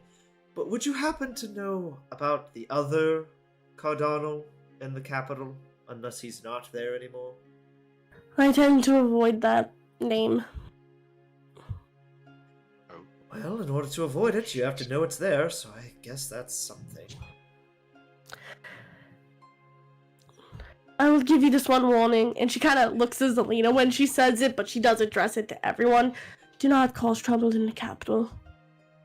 We don't intend to, but there will I probably would be not. information shared to you from the Emperor that is problematic. Yes, I've been briefed on some of your encounters. Hopefully, it's a matter that can be settled quickly. And once we get the go-ahead from the Emperor, we will dispatch a team of Silver Falcons to go deal with it immediately. Look at my sister, like, it's not, right now is not a good time to tell her that that's probably not gonna work. Like, he's got this look of like, I don't know, man. That paladin took everybody on and kind of fucked some of us up very easily. I don't know if some falcons are gonna do shit. I just hop back on the wagon and just be like, well, Grandmaster, we shall see you in the throne room, I guess. Oh. I'll be briefed on it at some point. Do your best to enjoy the festivities, and please, I ask again, don't cause trouble, Cowdowls. I'm turning over a new lead. I won't do that at your here like I did at your place. She narrows her eyes at you like she doesn't believe a word you say. Also, I want to Muffins. note I don't have a record whatsoever, so there you go. Muffin's gonna skip ahead of the group because knowing that she can enter, she'll wave. Thanks, lady. She does wave to most of you. Like, again, you can tell she's not, like... She's not a Cardano fan, but she seems to be a little more, like, she's patrolling right now, so she's, like, on active duty. You know the worst part is, I did nothing to earn that. Nope. All You're of just my a- other Nope, siblings. just the last name. It's just the You're last just name. related. I was actually gonna ask you Sometimes before it's she like- headed off, just a quick question. What was the name of the fucking Azamar lady? Was it Ophelia? What's the Oh, Azamar come on, lady? Frank. Maiden? The one. Yeah, yes. Maiden. He would say, "Did Maiden happen to get back here before us, or she's still gone?" You would hear her as she's, like, flying away, just like, check the church. Alright, will do. But you would be able to cross the toll bridge, and you would enter the capital. Now, Like, I will show you the capital. yeah. I'm not gonna show you all of the numbers. She doesn't want us to split up. I don't want you fucking splitting up in this place. Oh, But we gotta find that one Emily. guy's house. I am so sorry. Jesus God Christ. dang, this is a big ass place. Oh fuck, boy! There's a coliseum, guys. No. Rick will tell everyone he does Whoa. have business before, so he will eventually catch back up with you guys and ask where everybody's gonna be. I mean, the question though is I'm pretty sure we have to meet the Emperor before we do anything. If I'm not I mistaken. think I'm gonna leave that to you guys, because, yeah. I guess that's up to the DM. Well, where are you wanting to go? Where do we enter it? Actually, that's No, good. I know. My thing is you don't know where it is. Yeah. So I mean, like, you can ask people. I'm sure it's a prominent place. Actually, yeah. Where's the entrance to the fucking capital? It is, gonna- the capital goes beyond the borders of the map. Oh, okay. So okay. my goal is to try to have all of that done by the time they're walking out of the capital, or walking They're all out going with to the do the Emperor. same. We'll talk. Yeah. We'll talk in a minute, but we're gonna take our quick 15-minute break now. Not 15, Okay. 10, you know what I mean. We're gonna take a break, so we'll be back shortly, and we'll start with the capital. 20 But minutes. before we, We made it. it's 9:11. I figured taking our break now is best. But I am gonna get the results for that poll up real quick. Yeah. Also, Emily, See might how be many of able to y'all share were wrong. How do you make your maps? Because our boy Iron Leg One On would like to know.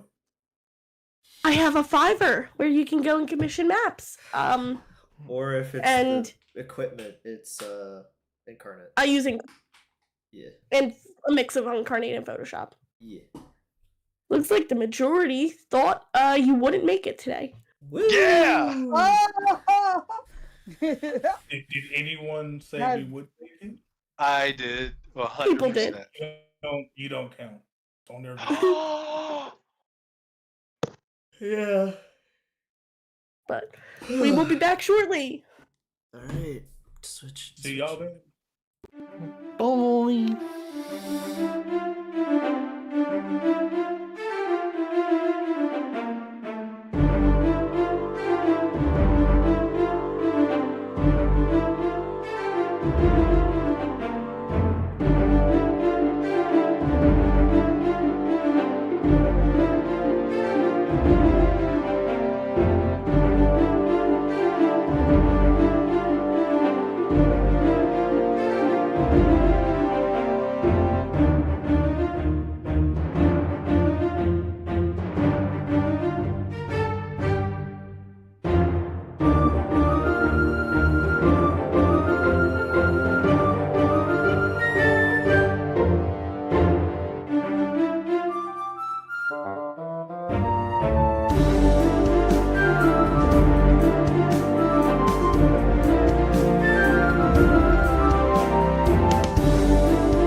Oh, wow! Oh, Welcome back. Hello.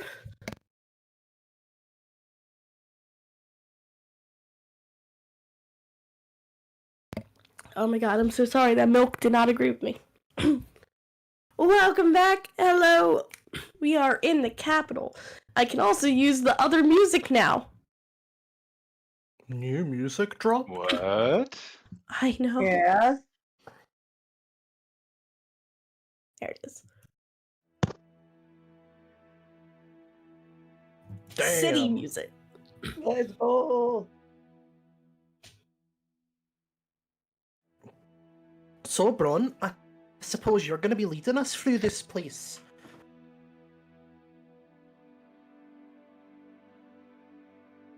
No, I've got you. It's fine.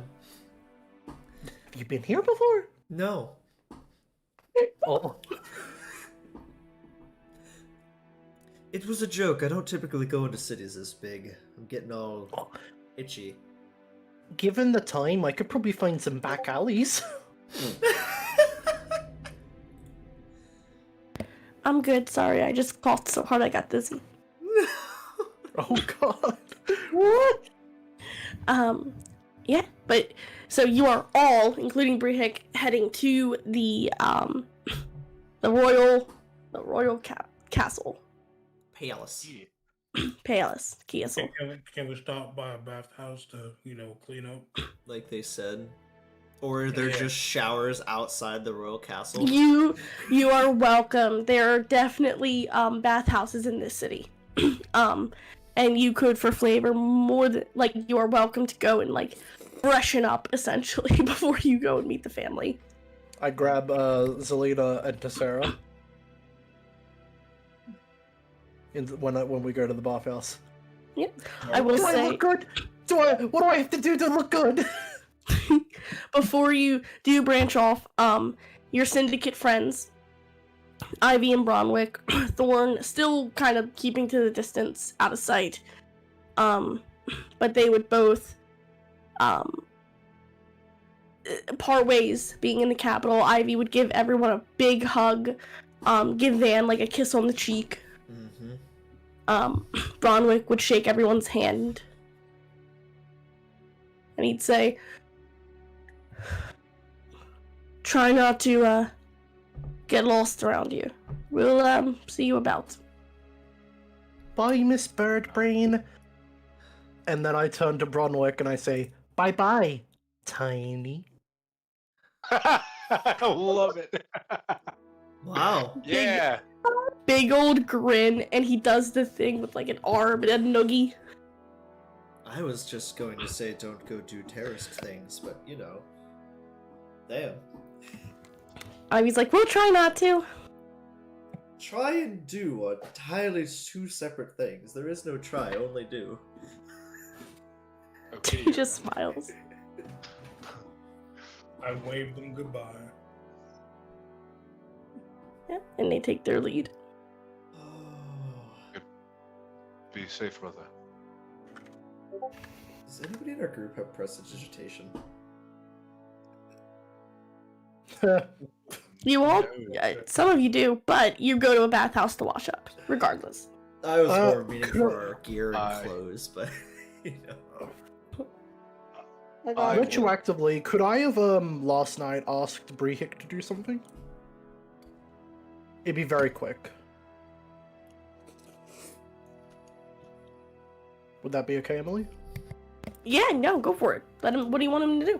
Or not? Alright, Brehik, last night, at some point, Muffin would have come up to you and just be like, hey, by the way, could you put on that detect magic-y spell? Get that ready. Yeah. No worries. Let me just.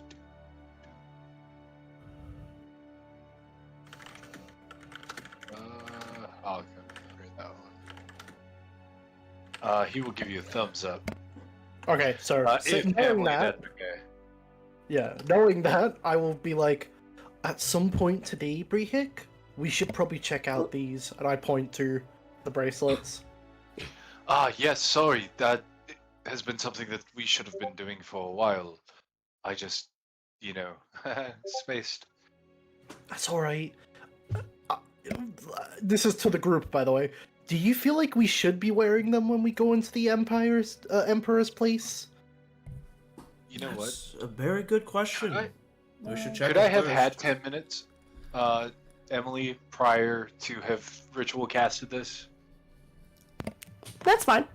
We're going to a bathhouse. You can do it there. I ritual cast. Detect magic. Yeah. I mean, the bracelets aren't magical, Hey! but you do notice there is a lot of just everyday magic in this city. Okay. Okay. Yeah, so nothing coming from this, but all around us. So I will give me a second here. Right, the bracelets are. I mean, they could still scry on them.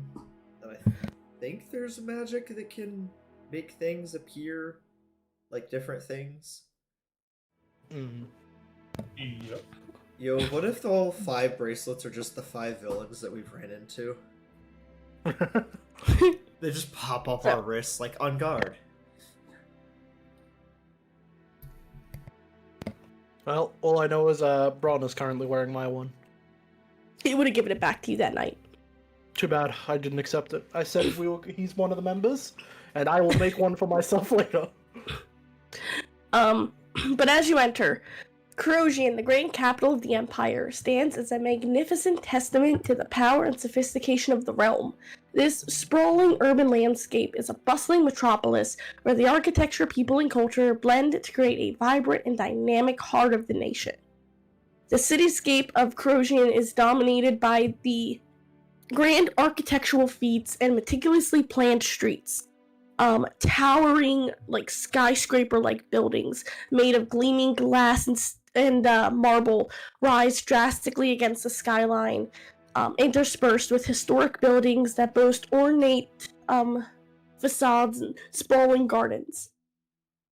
In the distance, you see the Grand Palace, a colossal structure of white marble with gold accents, sits at the city's center, its majestic presence a constant reminder of the imperial family's lineage and power, while roads lined with lush trees lead to various districts, each boasting its own unique character, from the opulent merchant quarters to the bustling industrial zones.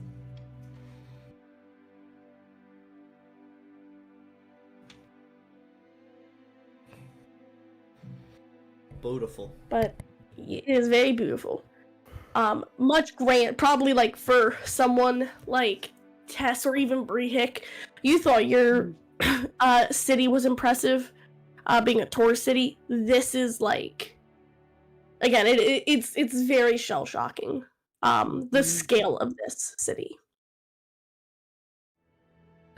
We're totally gonna get lost here, aren't we? 100%. Not if we hold hands together. Actually, if you can find a map of the city, it should be fine.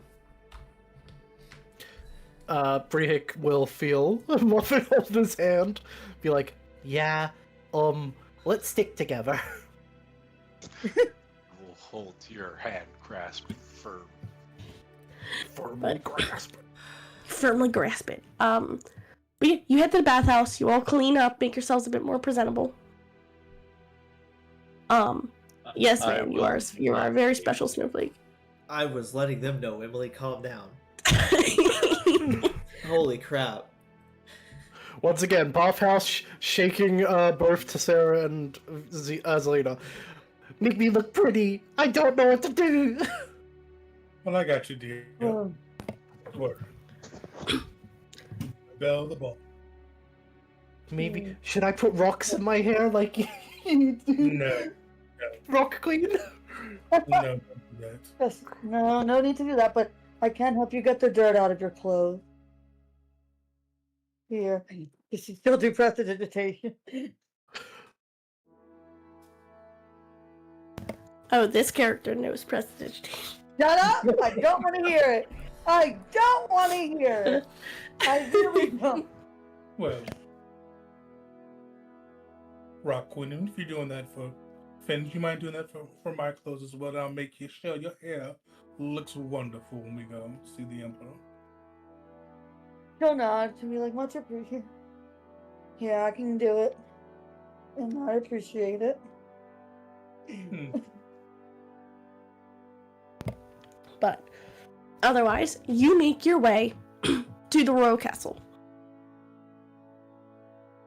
I do not have a map for this because I could not make one that would depict the grand scale of this place.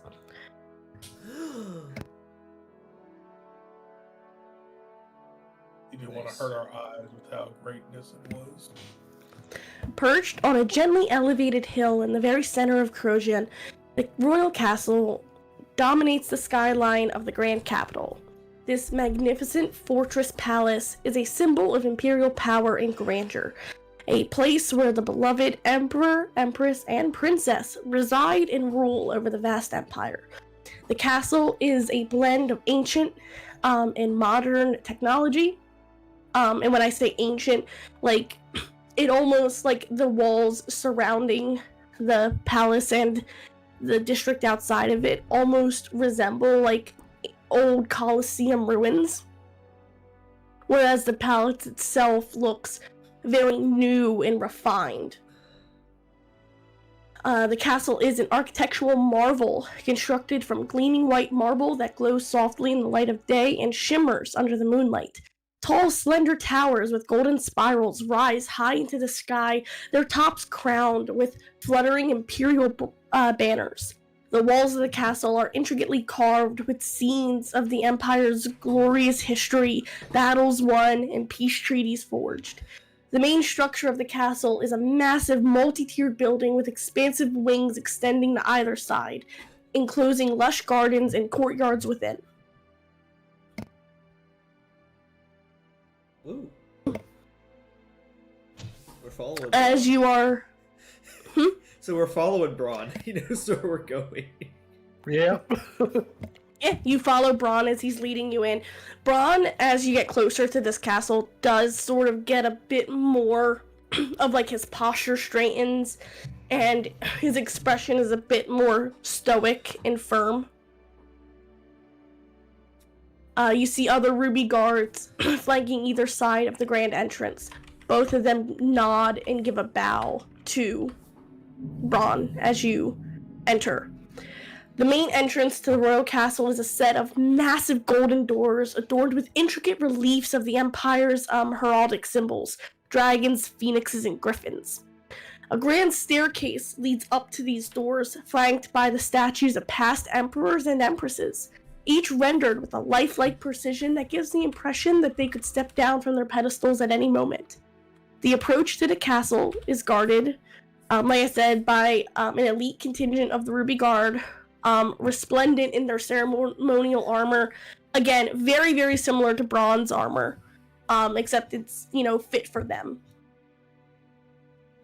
I'm gonna whisper to Van. General, should we act all fancy like Braun's doing? Well, I wouldn't necessarily act any different than you normally do, but I wouldn't go running around, touching things, punching things, any of the like, just beyond your... So don't be myself, got it? Well, I was going to say best behavior. Okay, got it.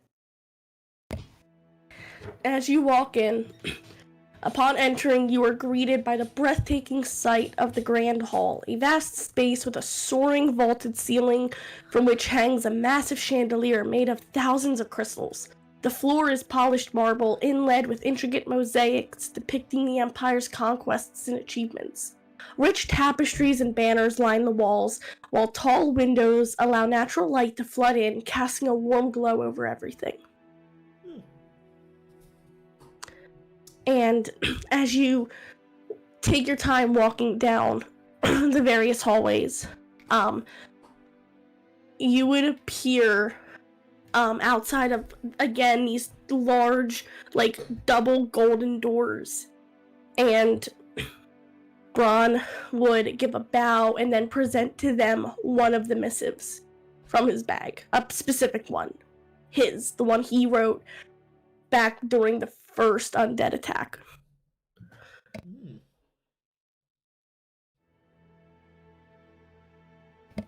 The other guards look it over. They give a nod, and you hear the like creak of the doors as both grand doors are opened. Quick aside. While they're doing that, I lean down to Sarah, and I'm assuming we're all like standing close together, right? I kind of stage whisper. And I go, "You know something we didn't really think about? Hmm. You have a wanted poster with your face on it. Yeah. We're currently walking into the Emperor's chambers."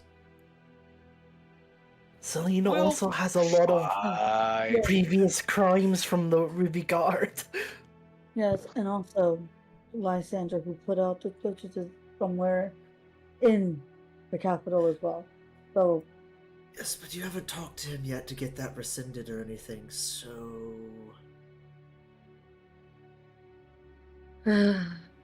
Anyways, that's all I It's wanted too to late say. now. Yeah, no, that's what I said. Like, as we're walking in, that's what he's just like, The doors are opened. fine.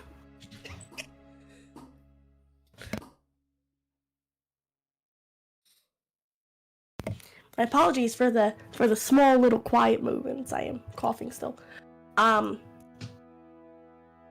the heart of the royal castle lies the throne room, the seat of imperial power. This room is dominated by the imperial throne, an awe-inspiring seat made of gold encrusted with precious gemstones. The throne sits on a raised dais with steps leading up to it and is flanked by banners representing the various factions of the empire. Factions such as... Let me pull all of them up.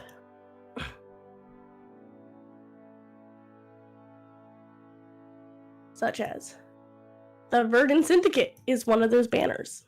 Oh. Huh.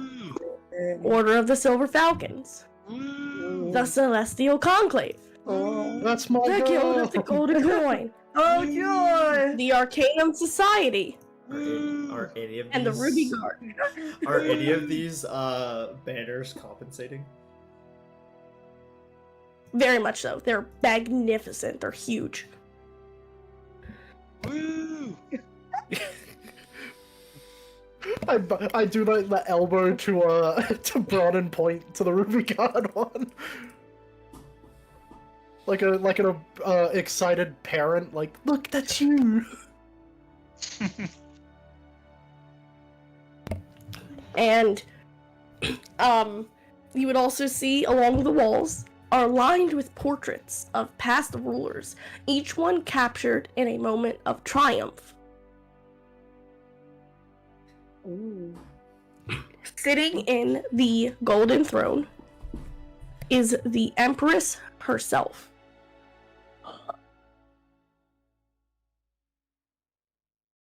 And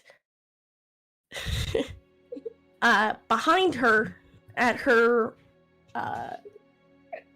right side, sorry, I had to like reverse the picture in my head, is the Emperor. You need a reminder. The princess is not there, so you only see the Emperor and the Empress.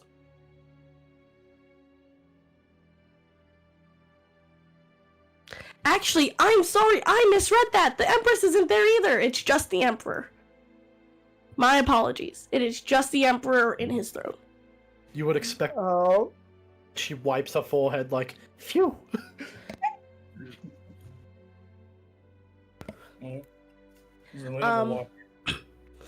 Yep, and then just to describe him real quick. So, Edric Valorian is his full name. Is a commanding figure with a regal presence. His withered face carries the masks of both age and experience, framed by a mane of whitish-brown hair that cascades into a full, neatly trimmed beard. His piercing blue eyes hold a sense of authority, and he carries himself with the grace of one accustomed to command. Despite his age, his posture is erect. It maintains a dignified appearance. His attire, adorned with the symbols of the Empire, reflects both his status and the weight of his responsibilities.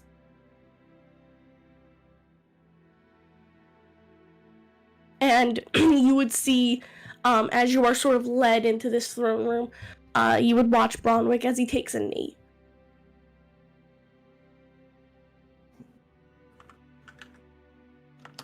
I will curtsy.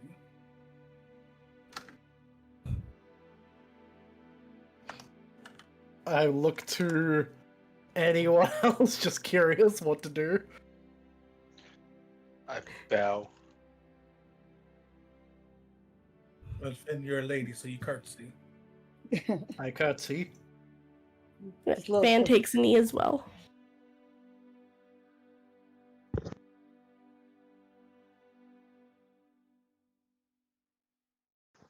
Alright.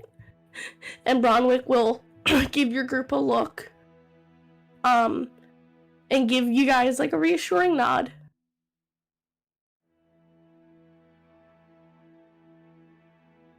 Urging your group to speak.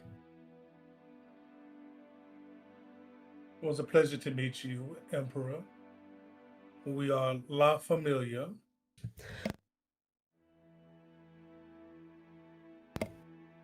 Welcome to the capital, La Familia. It is a pleasure to be in your presence. My name is Zelina Cardano.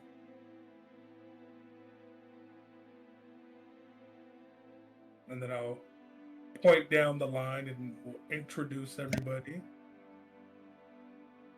And I'll say Rock Queen for Tessera. Muffin will wave. Wow. Muffin Littlewood. Pleasure. I think that's the first time we've heard your last name. I think so. Aw.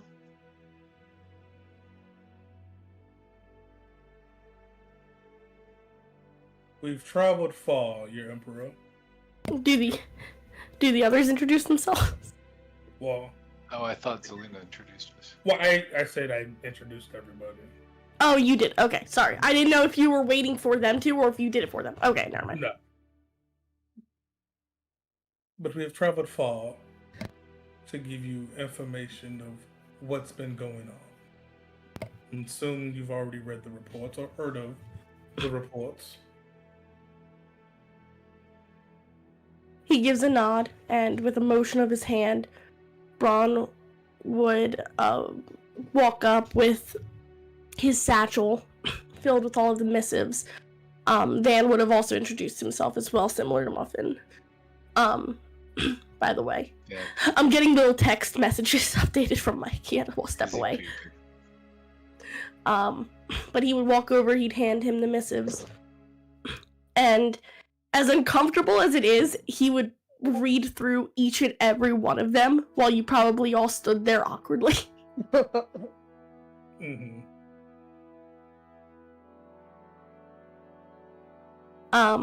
During this time, there would be another knock on the large throne doors.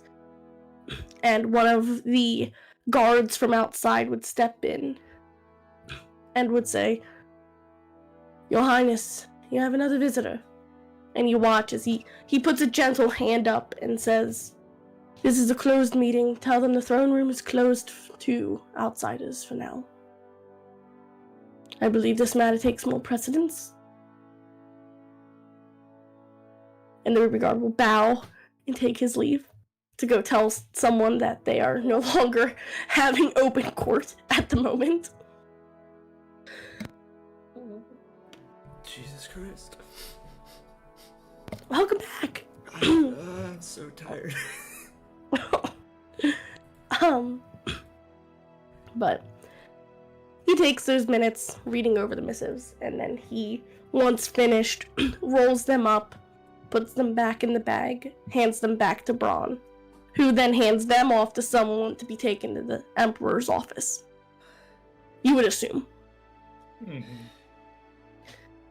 And he says, "You've done a lot for my empire. On behalf of the Valorian royal family, thank you." Oh, yes, no. We just did what anyone else would do. You have performed great acts of service for my people and you will be rightfully compensated for it. But aside from material possessions, you have an emperor's thanks and gratitude for all the good that you've done so far. And he watches, he sort of gives his head a little bit of like a courteous, like almost like he bows his head to you. Ooh. Oh, How do you spell Wow. this guy's name? Moving up in the world, huh? Yeah, you don't see that all day. Eric Valorian. Was it I will Eric? put it in chat for you. Yeah, thank you.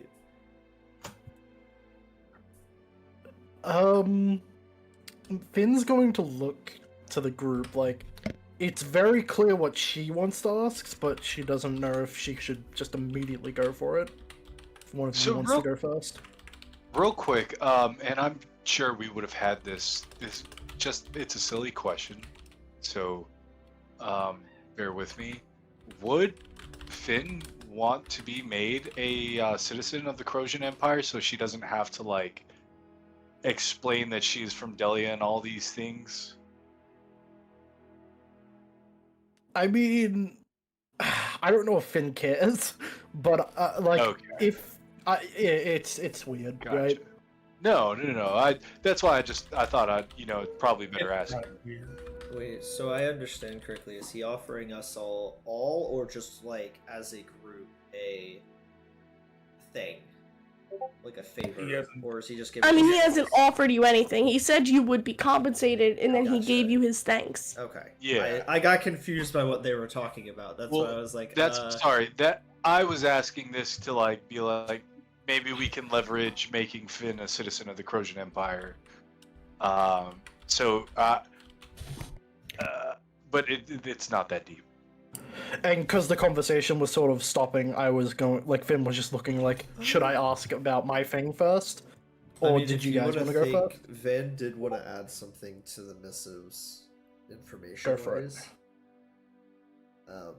He would say, "If I may, Emperor, if that's how you like to be addressed, sorry, not from this plane or really this country, but a few speculations and notes about the missives in case they missed any information. We do firmly believe that they are intending to go to the capital, which we are in, and do something bad. We have no means of knowing what it is or to the extent, but they made very much note that they were gathering items of great renown and power and or heading this direction.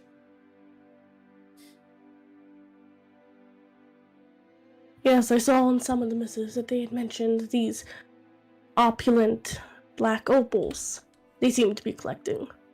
That was a common theme amongst all of the situations, it seems. They also took a trident that in the hands of a elemental being or such could control vast amounts of water. We don't exactly know how dangerous that is or if they have means to do that, but that was also an item taken.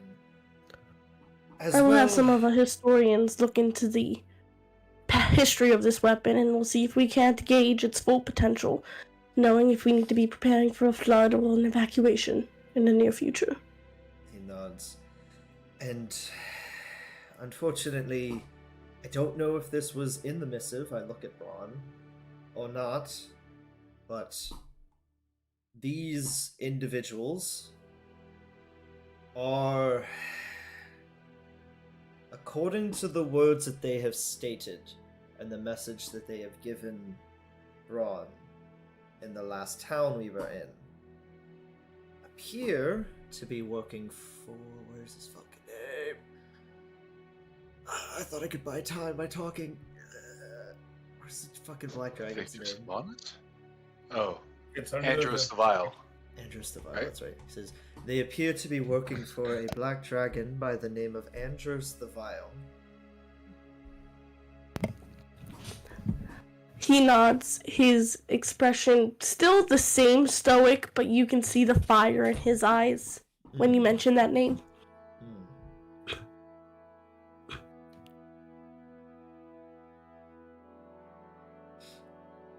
Yes, I'm aware of the rumors. That dragon was killed, slain by my hand, but necromancers exist, and I'm sure there's more than one way to reinstate a dead dragon. Oh my god, I just thought about it. He could be a Dracolich. Everybody clap for Xavier. Xavier is slow and has a single half a brain cell, okay? Leave me alone. I would nod to him and then look back at Finn, because Finn wanted to say something. Before that, did the missives talk about what we saw in the temple? Like, the sort of story about the heroes, or, you know, the monk, the ranger, all that? The Harbinger Prophecy? It did not. Yeah, the missives didn't talk about the Harbinger Prophecy. I don't think it did. Should we bring that up? Look at Tessera. Well, Harbinger? I don't know about all that. I mean, he's the Emperor. If you can't trust the Emperor, who can you trust? So you might put her under knife and scalpel. Then. I don't know about that. Mhm. Trying to think of anything else. 'Cause we had the Gilded Golden Coin stuff. We got all the misses from the town. We told them And about please, the- feel free to talk freely, I guess. You have done a good service for our country. There's no need to stay on your knees. Well, if you could do me a quick favor / funny thing, could you potentially call a one Archie Cardonal in here as if he's in trouble?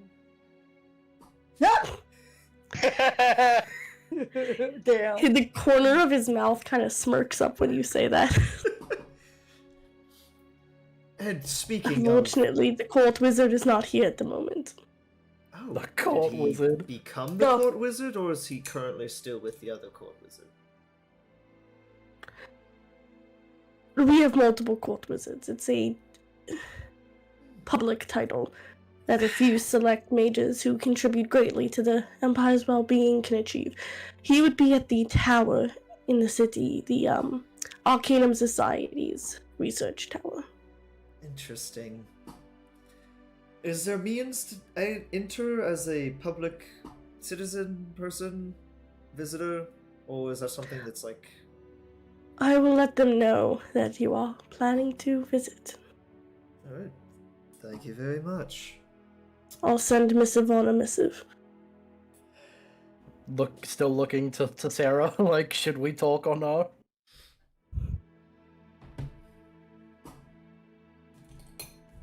Hmm. She seems like hesitant only because it's like this for like her stuff. I thought that she just figured out 2 seconds ago too. So she's like, I don't know if it's like even gonna do anything to bring it up, but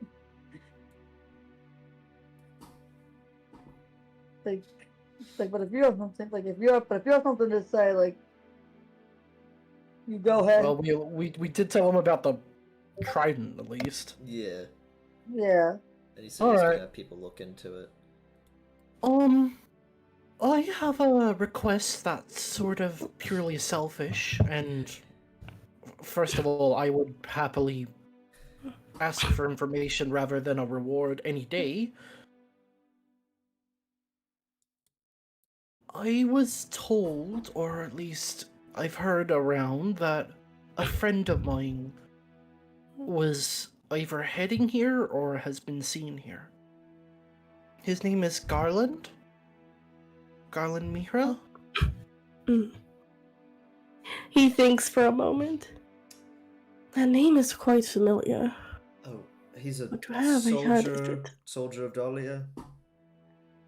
Additionally, Ex-soldier. Oh, do we know that? Mm-hmm. He told me. Oh, well, ex-soldier of Dahlia. Oh, that's where I've heard it. And he watches emotions, one of the attendants. And he says, Could you fetch those flyers for me, please? Thank you. He's Oh, in the no. fucking Coliseum. I swear to Oh, no. God. And he leaves, and they'd return within a few moments. And they would present the flyer to you, Muffin. Mm-hmm.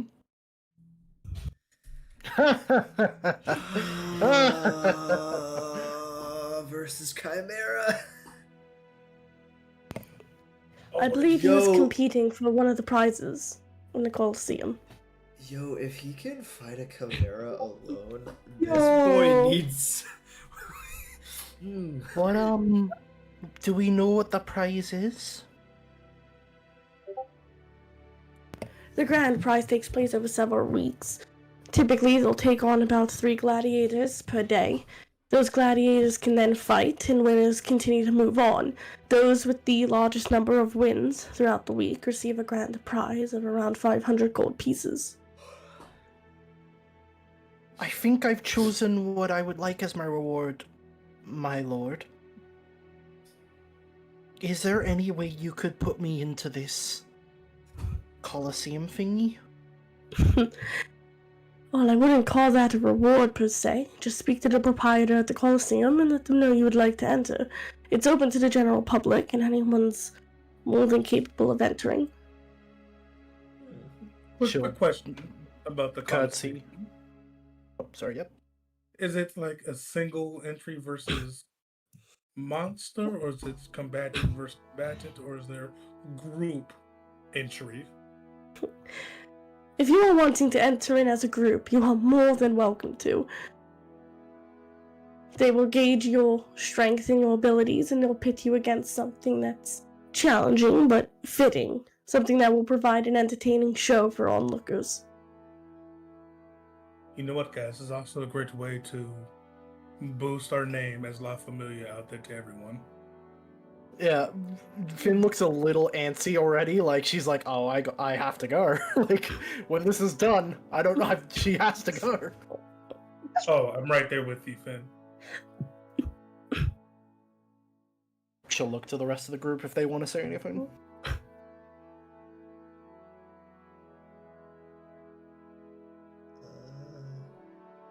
If this is Finn's will, I will smile at her, nod in reassurance that I have her back. Alright. Is no one saying anything? Because if so, Finn will speak up again. I already did all my speaking. I was there just to do the I introduction. don't have a whole lot because the people I need to talk to aren't Yeah. here currently. You watch as Finn does that, like, finger press together, you know, like an anime. Oh, God. And she looks up. If that reward's not, rewardy enough, Oh God! No, no. I pat Finn on the head like, no, don't do that. Nope. No? Mm. Oh, I whispered okay. in here. Are you really going to ask to see the princess? Is that not allowed? I just sigh. Oh no! I'm like, go ahead. Just. The biggest smile. Oh no! Could I maybe, go see the princess at some point? Hey, listen, like, it's when you ask about the princess, there is like a tone shift of this man from like a regal emperor to like a confused dad. She smiles. I put my hand behind Muffin, right? And I feel like where the Emperor can see, I do minor illusion like a big heart. Oh no! Like,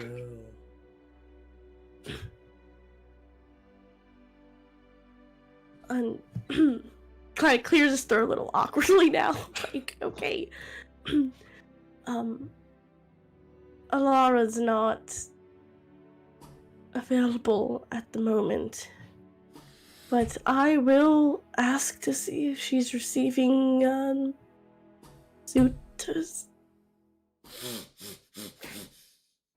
well, Bow how about this, multiple times. Thank you. if she's not available, could you possibly see if she may attend our Coliseum fight? Okay. Ugh. Well, I'm sure I could arrange a family outing to support you at least. Wait, I are we much doing this appreciate today or tomorrow? By the way. It would be Oh. arranged for tomorrow, as the gladiators are already picked today. Haha, I'm still going today though. Like I look to Van like, you don't understand.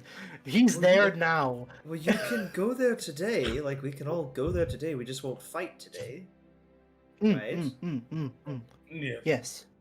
Alright, Yeah. as long No. as that's understood. yeah. Now, Finn, tomorrow during our fight, and I kind of whisper down so where Finn can hear. When you see the princess, you dedicate this fight to her. What if she doesn't like violence? Well, that's what we don't know, but also this is what good people do when you try to catch someone's attention when you're at the Coliseum. Okay. I'm gonna whisper to Zelina. You know, this isn't a thought that we've all probably thought, but haven't wanted to ruin Muffin's mood. What happens if the princess isn't into girls? Yeah. Meh. Shit. Look, I'm being a perfectly good wing girl. Right No, that's fine. It's just the idea of like, what happens then? You know? We deal But- with a show. Like, You watch as one of the attendants walks over to the Emperor and presents a very beautifully bound scroll with a wax seal. Oh, And he no. picks it up, and you watch as he stands from his throne and he walks towards your group. Ah, wish. No. If he's about to give us a Uh-oh. rundown bar in Waterdeep, I swear to God. you know, And he holds the missive out to you and says, a formal request from the Emperor, if you will. Please take this missive over to this address, and he will give you the address of number 3 on the map. Okay. Oh, no. Mhm. Gives us a Okay. deed to a bakery and just says, I've heard rumors. Rehik starts crying and pounding the ground.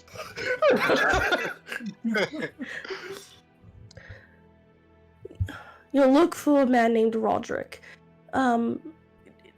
He should be the one currently at that address. Hand him the missive, he'll make sure to see to it that your reward is fulfilled.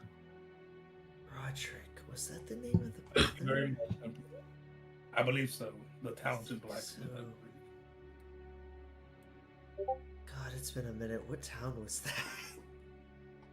Like, I think second time. That was before the putrid. I'd- No, that was the putrid hag town, right? I'd have to check my notes. But When I was like trying to get Dressel a sword. Branded some treasure hunting. Yeah. If you find yourselves in any trouble in my empire, do not hesitate to come seek our help. I will be meeting with my advisors about all of the information you've presented, and I will be sure to inform you of the Empire's decision on how to move forward with these individuals.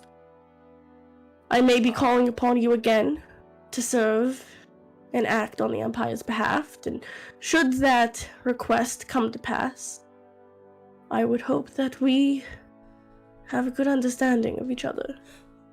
You've done well so far, La Familia. Thank you.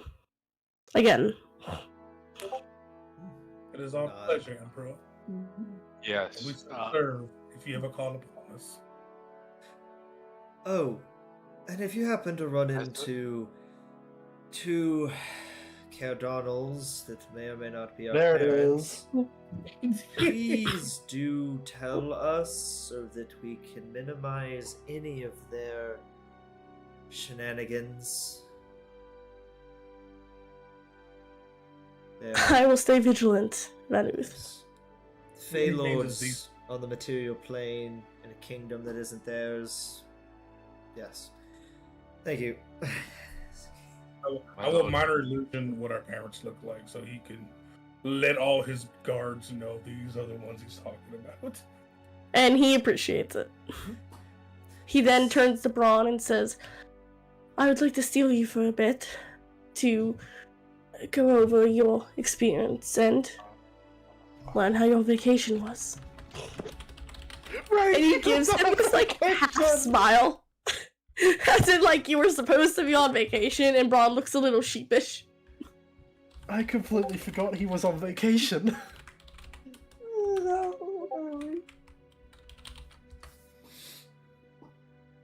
And you're free to leave the palace. Woo, to number 3. As you You watch Finn divert. I grabbed Finn by the collar. Oh We dear. will get there when we get there. You don't 3 is on the understand. list.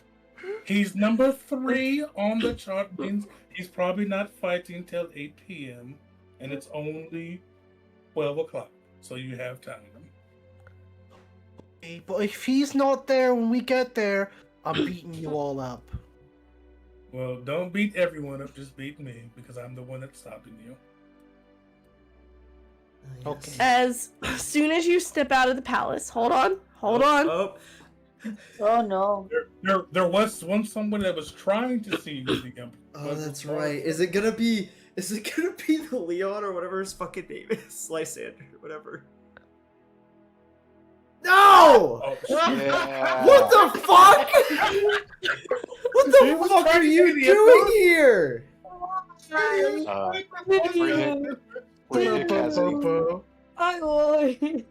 Free Hick has a very huge smile and says, "Ah, Sugo. It's very nice to speak, good friend." He nods with a big ass smile. He's got a brown sack kind of over his one shoulder. He looks very casual. Were you able to procure the items that I requested? All I have, that's why I'm at the castle, looking for you. Seems you finally actually made it to the capital. It took you long enough. He was behind Yes, us, I there swear were to God. there were a bit of off trails that we had to do, but I will pull out a big bag of gold. Here's some of the rest of what I owed you. I believe now it should bring me to 22. Fair enough, just remember your loan. And he tosses you the bag and says, Wait, I'm sorry, alone? So, No. So- We're not talking right now. No, before you even say anything, tell me. Alone. then I Really? won't say anything. I will toss you some armor Nope. Mm-mm, that seems to be gleaming. Nope. You need to answer. Shugo, what is this about alone?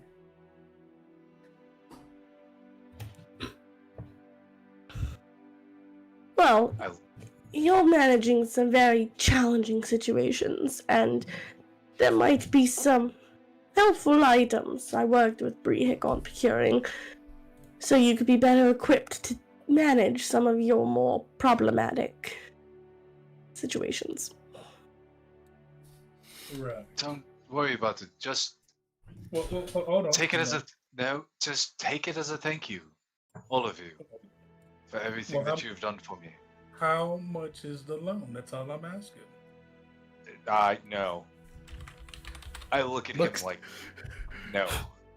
Just doing like that thing where they look back to one person then back at the other as the conversation goes on. He puts two hands up. He's like, I'm not at business to say, it's the gnome's business, but if you need me, I'll be at the GGC, where I belong now. And he winks at Zelina like, hey. Yeah, my man. Well, Um, since Brick won't tell me how much his loan is, as I pull out the big sack of gold that we had once, God damn it! I'll Stop. This was I'll give supposed to be everyone their share. a nice gesture. I know. I was gonna give you your cut that you deserve from the share, so you can help pay off your loan. God damn What? it! Wait, we have more money? Where did this money come from? This was from the 12,000 gold that we got, but we were gonna give some of it to the dude so he could live off, but he just took off. And I said I'll hold on to it. I thought we already split that up.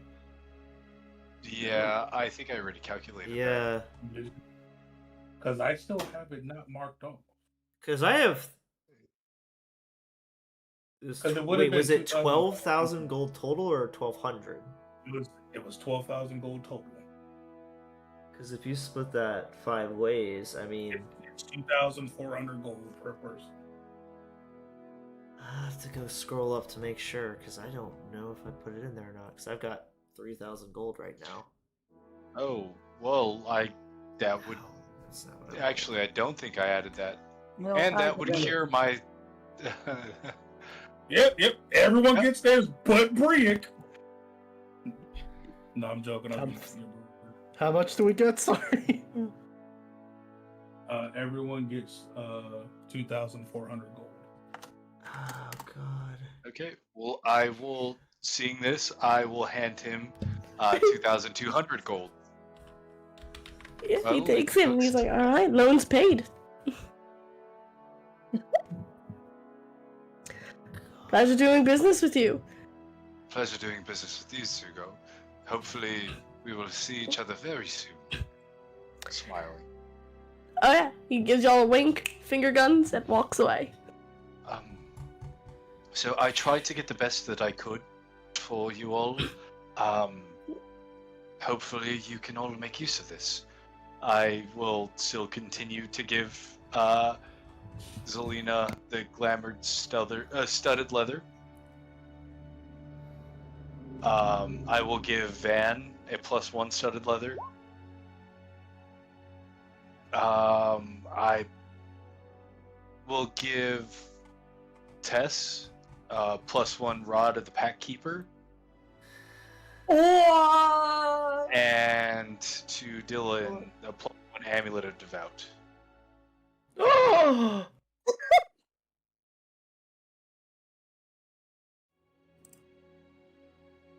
Sorry. When we were at the auction house, I didn't have money to spend, really. This was why. Emily, what's the amulet depicting? It is depicting an image of. Let me get their name out, because this is. God, how far back was this Mighty boy? Doghammer. I'm just trying to double check. Actually, Anna, how much total gold do you have right now? Once I added, Yeah. total gold. Like the total in gold I have is 3,888. Okay. Because I think I already added it then. Maybe. It depicts the goddess Atri. She's a tree. Haha. The goddess of change, creativity, and culture. Okay.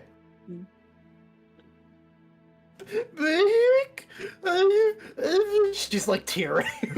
Like there's that like huge tears. Oh, I give her a big hug. No, don't cry. It's supposed to be a happy thing. She's looking at her free attuned items. She's like, I don't know what to get rid of. Sorry, I thought this could help you, Just all on the of you. one. I know what to give you. Okay, you gotta take real good care of it, okay? Me? Mm-hmm. Oh. Of course. Couldn't think of no one better. I will hand him my amulet that my mother gave me. The one with the MacGuffin stone in it. Yep, the amulet against detection and location.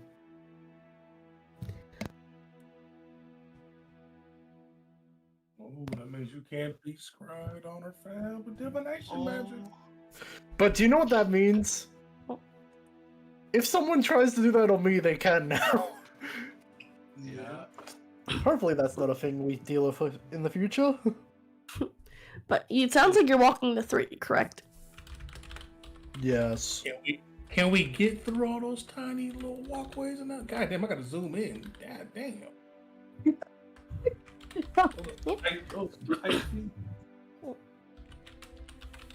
So, assuming you're going through the numbers, right?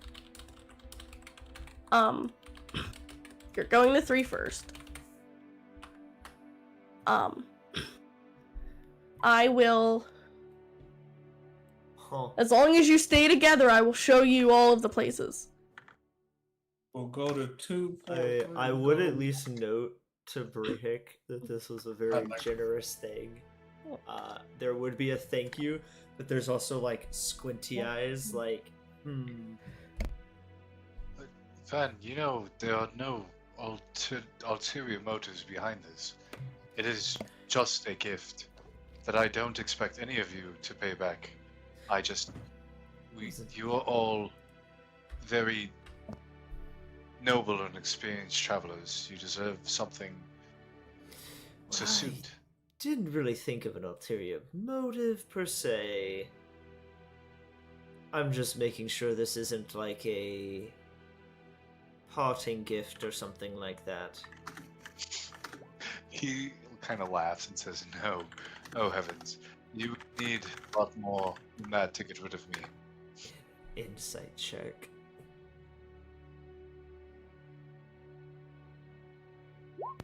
Are you 16. stopping? That what? So wait, are you going straight to 3, or are you stopping at 2 and 4 on the way? What are you doing? I was having a conversation with Brehik. No, I know you were. I'm asking for my sake really quick, Oh. so I can prepare stuff. 3 and 4. We can go 3 and 4.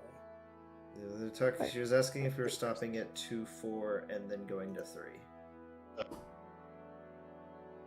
Or if you were going right there. I Doesn't thought matter. I just Muffin- wanted to know where you were going. Muffin's crossing her arms like, I don't want to make too much of a detour. Yeah, I thought we were going straight to Right 3 back and then home. going. Yeah. I mean, I don't care. I mean, I just know we have to go.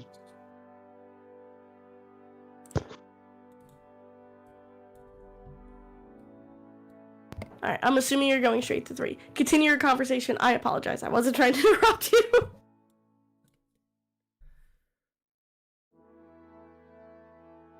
I rolled an insight check. What'd you roll? A I'm 16. potting, sorry. Oh, yeah, no, I'm not going anywhere. You get a pat on the shoulder. Not on the head because it's not demeaning. And he gives you like a very close-eyed, wide smile. One of his classic smiles you haven't seen for a bit, actually.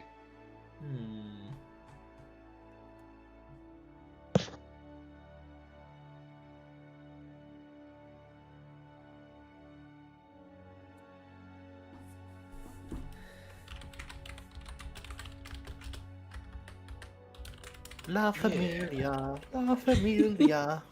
Oh, this money's driving me insane. Alright, but you make your way to 3. And you would see, approaching 3, what looks like a normal, residence, if anything, but maybe looks a little bit more like some sort of keep, like it's more defensible. Little older, a little more worn down, but still functional. And you would see a few men, who seem to be finishing up some sort of construction on it. Like finishing touches, like they're cleaning up their tools and some leftover timber that they were using. Do you think he wants us to help build a place? Well, no, and I think this might be R?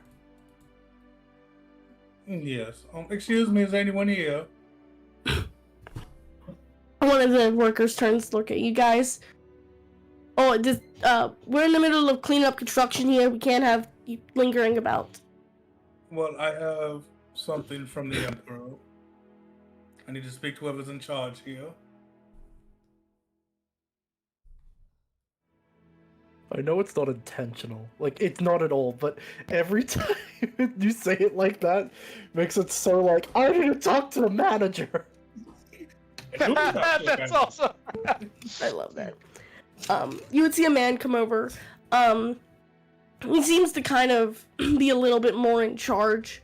A dwarf with a big old bushy brown beard. Walks over, in very sweaty, like, work clothes. Wiping his hands on, like, one of those cloths. Oh, well, I'm leader of the project. What can I do for you? Here you go, sir. From the Emperor. Looks at it, looks at you, looks at it, unrolls it very like, what the like, you can tell this man's like, why is the Emperor giving me this kind of expression? Looks it over, reads this missive, looks to your group, looks at the missive, kind of looks back and forth a few more times. Oi, Janet! You got the keys? Yeah, Janet. And this woman runs over, who is this halfling woman who is working on the flooring, runs over, hands him the keys, and then he tosses you the keys. Well, thank you. This is why Emily didn't say anything. I know. Oh no. And he says, take care of her. She just got renovated after the last place, after the last group kind of burnt it down. Well, thank you. Wow. I will go walk in. I will go open her up and walk in. Yeah. Now, I don't have a full map of this place, but it is essentially an entire functioning keep, with several bedrooms and a training garden. And it is a permanent residence in the capital of the empire. Oh, Huh. we just got property. Mm-hmm. And you would see a little card on the table from the emperor that was kind of placed there for you. And when you look it up, it says, it's a little sentence from the emperor that says, the empire looks forward to working with you on keeping our land safe. Van, being as old as he is like, man, this is a nice, fancy collar you may or may not have just given us. Well, don't worry, brother. We can put some forests out behind you. Out back, and you can. He's like, well, no, I love the gesture. It's amazing. And I'm not against helping people out when possible, and not an enormous risk to life and limb sometimes. But he looks at the house, looks at the note. We may have just been signed up as the personal adventuring squad for the Emperor. And how grand is that when someone tries to take over New Lead and they become like the protectors of the realm? I kind of like it. Well, there's a lot more responsibility that I feel like is going to come from this, but if you're alright with it, then I guess we're here now. Well, of course, I'm starting over a new lead, so I have to do heroic deeds. This motherfucker just made us the Thane of Whiterun. That's such a good comparison to what it was. This motherfucker said, you helped us out. I bestow you the title of Thane. It's like what happened. And gave us an axe. Yo. Like, hey, thank you for taking care of the blue dragon. Here's all this, and like, this is not gold. Oh no, it's just a deed to your new house. We need to keep our heroes close. Exactly. Oh dear. But hey, we're here. It's our home Oh, base. new Let's base. go. New base headquarters. I'm gonna Is touch it up. is it actually a keep or is it just a house? It's kind of a combination. It's more, I call it a keep. It is very similar to a keep. Like, it is defensible. Like, you have an armory and like a weapons storage room. Whoa. Well, We're fancy like that. Where's put where's in a the bar. Emperor's person who handles money that opens up the menu to furnish our new house? No, I'm kidding. Hey, we're about the Final Fantasy 14. This stuff here. Hold on. Go outside to a board to buy furniture at the auction. Well, this is actually, you know what? I can at least rub this in Archie's face. That's true. How long do you think it took him to become a court wizard, mage, whatever? We walked in a day, and now we have our own keep. Well, not a day, brother. More a couple, probably about an hour or so. Well, that's true. He We gotta pro- give he'll him probably- something. A day's something, right? You can assume he knew about this weeks prior. And that's why he's not within arm's That's why he reach. wasn't there. That's why he wasn't there, because he knew we would show it in his face. Damn it.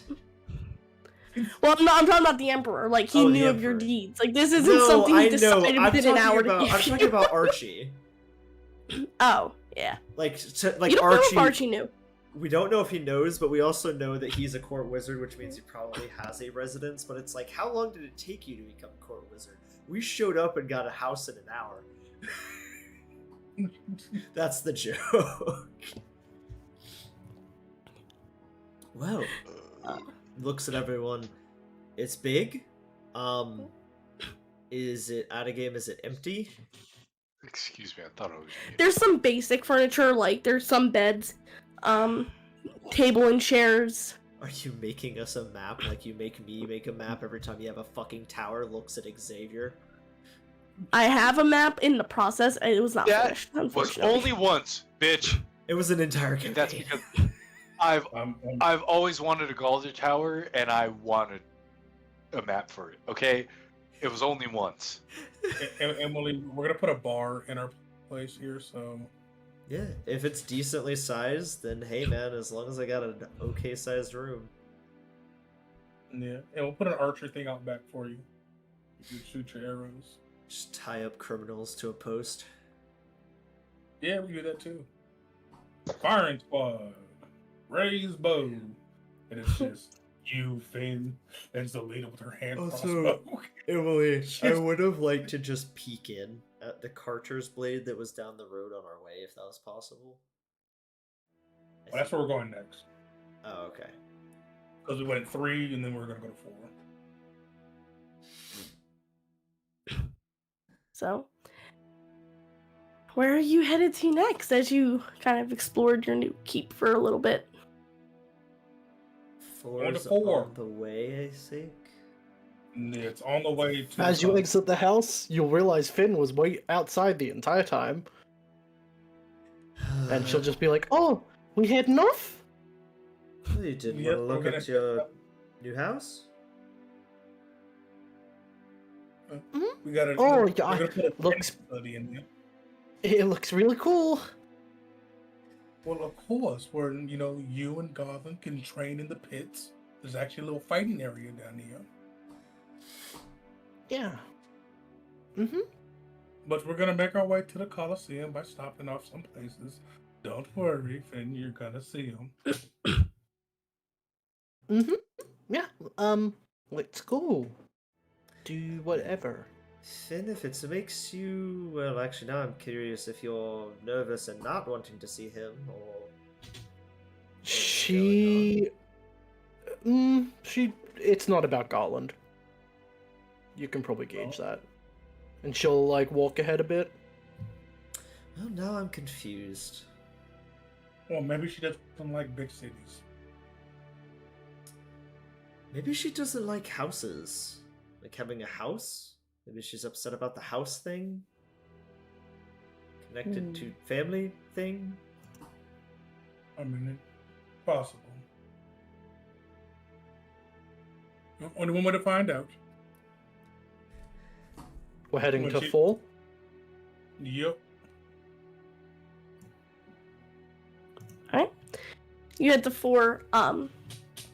You see a blacksmith in this sprawling single-story building with a small fenced-in yard and softly blowing chimneys, or softly blowing chimes, sorry, by the door. It contains a small wood oven, saws, and tools hanging from the ceiling. And you see a male half-orc standing behind the counter. Oh Ooh. God. Finn sort of opens the door, bright as life. Hello! Do you allow pets in this place? Yeah. Yes, we do, little miss. Welcome to the Then Empire. I have a deal for you, good sir. I thought you were gonna say come in, Bree. Why would I do that? That's my don't know. boy. I don't know. I mean, you see this Not half-orc everybody hates man Like- wears gray painted combat armor almost all the time. Moderate pudge, he's not the most fit, but he wears a small hat that covers his medium-length white hair, hazel eyes, Wait, gives you like a big old pleasant smile. Is this the guy we were told to meet or no? No, that was the guy you just handed the missive to. No, I think it's talking about the blacksmith brother. And Oh. that could make that. That was the guy you handed the missive to. Wait, Was it? the I thought one. he- So the brother from the one town that said I can't make this, but my brother probably can. That was the guy we handed the missive to at the house. Yes. Damn it! Well, fuck. I Yeah. didn't realize that. Otherwise, I totally would have. Yeah, I feel like we would have brought that up. Yeah. to him. You're fine because he's also here too. Oh. This is his blacksmith. Carter's blades, he runs with his husband, who's the half-orc. I love this. Amazing. Dude, Still, Alright. still at the right place, Knowing- yo. Still at the right place. knowing they are both here, I push Van and Dressel up to the counter. Alright. How skilled of blacksmiths are you? They share a look. Like, you would see Roderick, who's all the way in the back already, kind of like putting some of his tools down. And the orc Carter kind of looks to you, he says, best in the city, miss. I look to Van, like, with a grin, like, go on. It's like, well, we got a recommendation from a smithy fellow over in the town of. Was it Bycrest? Or was it. No, it was the one with the. Was it's it the East one with Holler? the hag. Grimsby. Grimsby says. Grimsby. Over in Grimsby. Grimsby, said you might be able to make some rather unorthodox equipment. I don't know, a sword that a wolf could use, or like teeth or something. like Armor? a jaw. Well, actually, its armor's kind of a different thing. I don't know how much it would help. You're wanting a weapon for your wolf, then? That's one way to put Nods. it. One way to make it better or something. He like walks over, kneels down, and he starts doing the thing where he's like feeling up the dog's legs, looking at his jaw, looking at his teeth, like looking like a dog show breeder would look at a dog on a podium.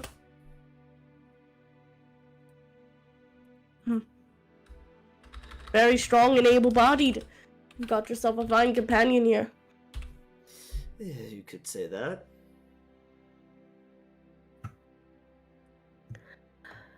I'm sure we could make something suitable for your friend. It would take us a few days, and it would be pretty penny, but we could definitely be up for the challenge. Well, it How much depends, is it, yes, Pretty Penny? on how pretty copper.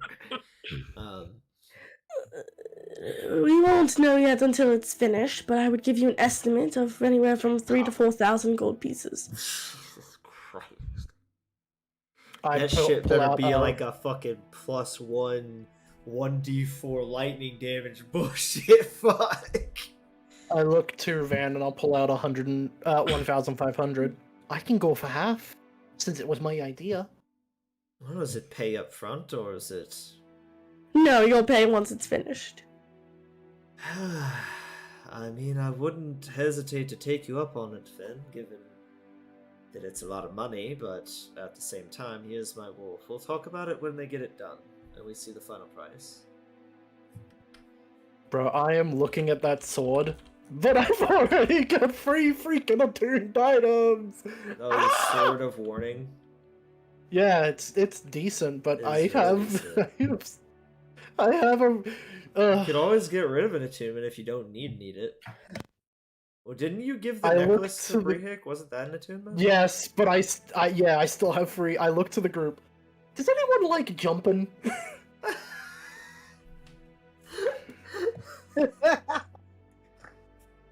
Well, if no one wants it, you can always just see if you can trade it.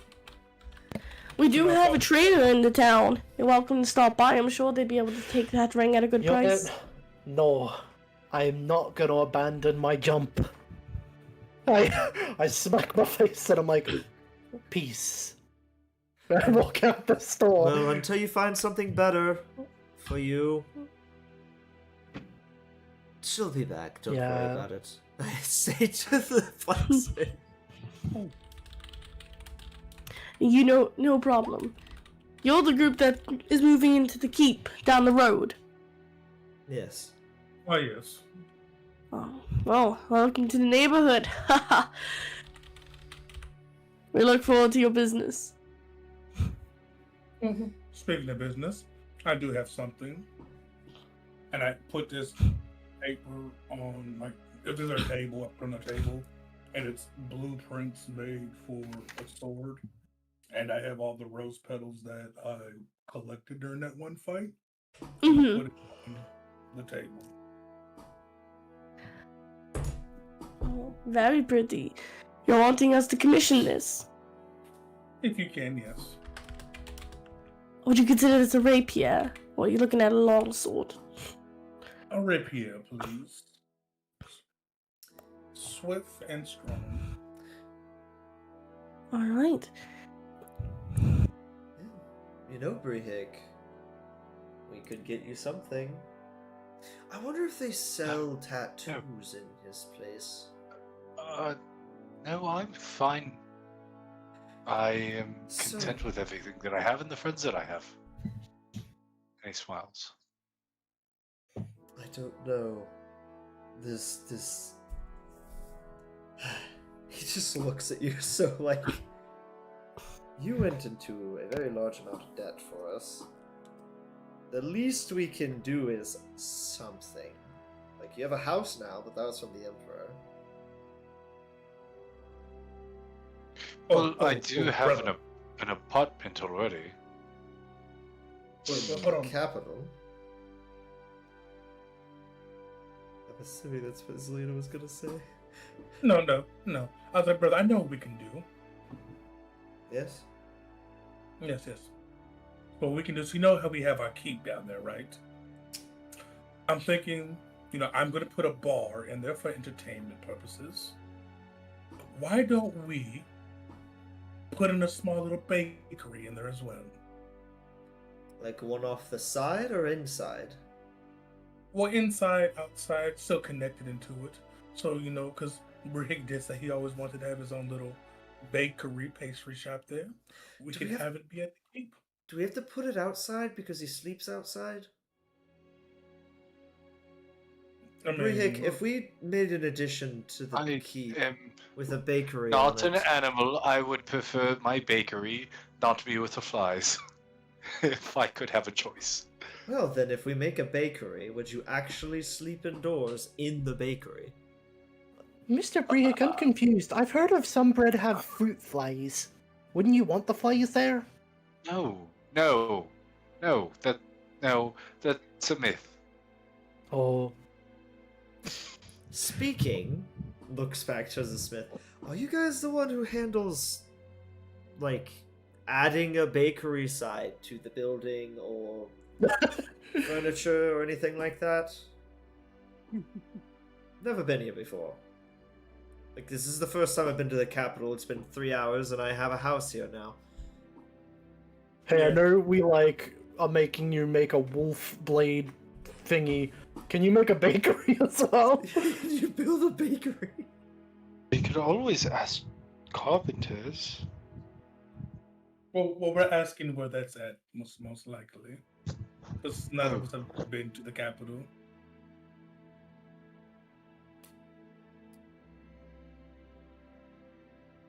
Emily? Sorry, I'm here. He would offer a smile to Zelina. He says, "You'd be looking about 1,500 for this." Okay, for my weapon, that's cool.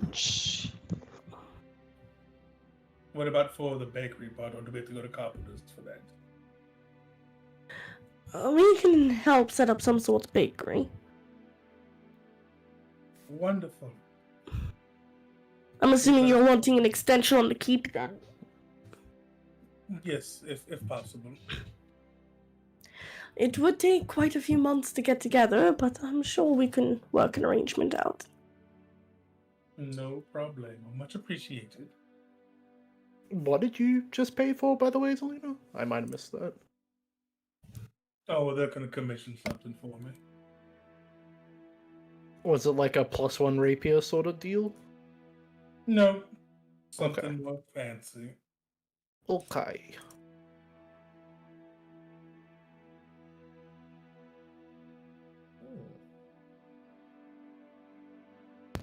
But, yeah, is that everything you need with the blacksmith? Yeah. Yeah. Yeah, that's all I got. Alright. Holy shit. Where are you off to next? Well, I was thinking 2, 6, 7, 9, 5. We don't need to stop off at the guards. Is that what 5 is? Is the guard? Or No. the- Let's not go by 2 was the guard. I accidentally closed the. There it is. Oh, The Naga scrolls. or the Fox's Emporium. Well, Yep, you can go this way, or you can go this way. well, the real question is, because either way, this is before we get to 11, and 11 is after this, so this is on the way anyways. Yeah. Mhm. Because I gotta go to 11 and bully my brother, so... And I think I'm just kind Sarah... of curious about the Naga scroll, to be honest. Maybe we can see what scrolls they have. Wait. Oh, and the Guild of the what? Golden Coin HQ is also here, which means Yeah. that's where the Yeah. our warlock wants to go to no longer be a wanted person. It's here. Wants to go is a little of a strong term. Here. You're going. Here's the siblings. Mhm. I'm also gonna head to 11. Okay, and Brick. Our brother So is it's like- single. It's all in a. Well, hold on. That we know of. That we know of, that's true. Because we know how he gets down. Question is, do we want to go to the Naga Scrolls or the Fox's Emporium? Well, Muffin mentioned the Naga Scrolls before, so it's also Go I to was just 5 and then saying- 8. I was just saying, like, if we're picking like a to go to the Coliseum, we can. I was thinking this. You'll might go be everywhere interesting. eventually. Yeah, I was just so- trying to think which route we wanted to go before that, because I know we're trying to. Also, I'm assuming we're not doing 8 tonight because it's already almost 11. We'll see. I was thinking we'll go to 11:30, but we'll see. Bro, it's late. Anna's not gonna be awake. Suck it up, bro. Anna's not gonna be awake. As you approach the Naga We Scrolls, could just go to the Coliseum now. No, we gotta go. the shop you see, it is a 2-story tower hewn from an outcrop of crystal with dwarven wrought iron finishings. A small dragon skull hangs over the hearth. and the shopkeeper, and I will take you to the actual map that this place has. Is a short Yanti woman. Does it have an actual map? What have we done I wrong? pull out my gun. So Yanti. Is this a fucking wizard's place? Oh no. Yeah. That's why I was like, do we really want to go? And you see this woman, she smiles and goes, "Welcome." Hi. She looks evil in the picture. We're new to town. What's this place? The Naga's scroll. We sell magical scrolls here that are produced from the arcane tower. I looked at the Sarah. Is that stuff you can use? Potentially some of them. There we go. As long as it's on our spell list, we can cast it. Interesting. Hey, anyone can cast a skull. Is that skull protection? Is that like the one for like fiends, abjuration? Yes. So anyone can cast that one. Does anything look good? I asked to Sarah. Yo, that ice spell looks nice. She's looking at him. Let's That scroll of see. silence looks pretty sexy too. That's silence. Oh, definitely. Put it on Bree Hick. You know what I'm saying? Yeah, I can rock that. No, I'm gonna cast it on. I don't even. You know what? Fuck you. I can telepathically speak. I don't I need know. words. That was the whole joke.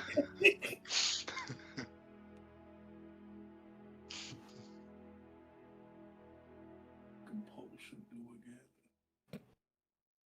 Say what?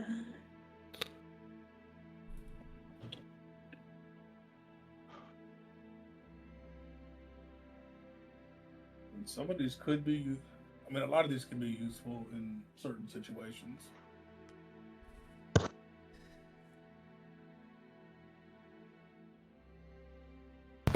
Well, yeah. Let me know if you wish to buy anything. That is what this place is.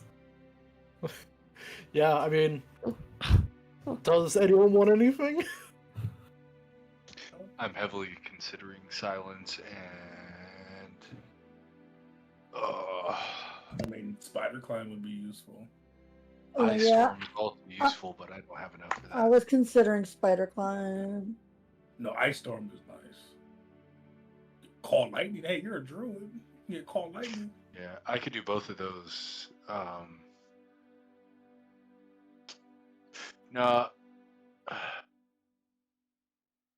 There is a beautiful druid called Rosius, and she does call lightning, and I've realized it can be effective sometimes, but never when you need it to be. That is valid. That is valid as hell. I know. what to do. Listen. And it works for him all the time. But Mike and Emily won't let me play him anymore. Oh boy. I think I know who that is. He's a good boy. He's just not a good boy. He is a good boy. No. Stop lying to our followers.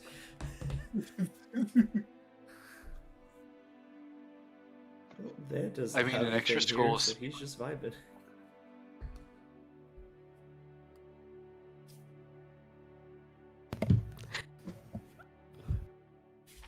All I right. think we should come back. You Definitely. can always take a look and come back. Yeah, I just have to read up what one of the spells does. I mean, I'm definitely looking at that spider climb. And then I'm trying to think what else is on my spell list. Is there anything else?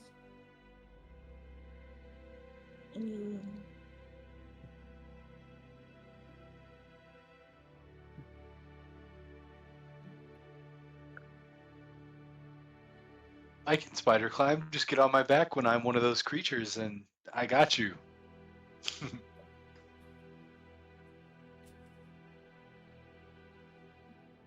Sorry, Finn. I will buy one spell. I'm buying Compulsion.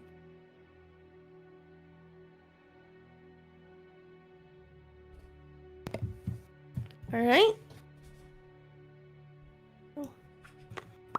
Pop you back out.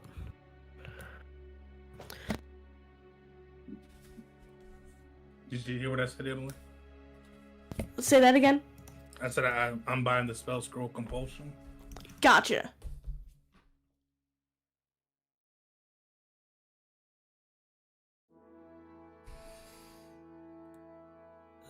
There we go. No.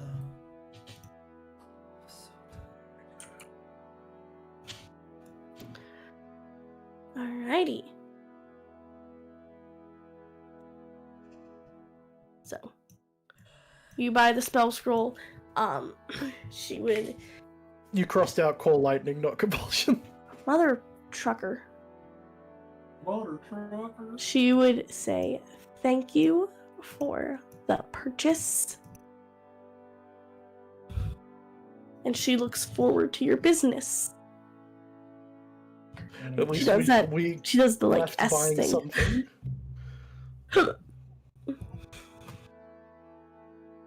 But yeah, where are you headed next? Coliseum! Bed to bed. What did you say? Sleep. Well, we can head to the Coliseum. You but can go- head. Right. As I'm more than happy to wait till next session. Right as we watch Garland get eaten by a chimera. All right, then we will pause it here and we'll wait till next session. Yeah. Woo. But Emily, I do have a question for you. Yes. Do we level up? Nope.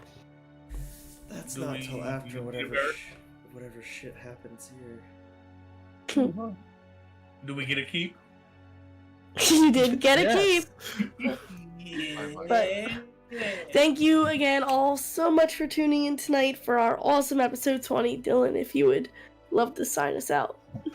Thank you, everybody, so much for watching. Please join us again next week for episode 21, where we find out that Muffin's friend is dead and everything is sad. Thank you, Xavier, Anna, Mo, Mike, myself, Emily for joining. I hope you enjoyed. See you next time. Bye bye bye. Have a good one. Bye And we'll see y'all next week. Woo!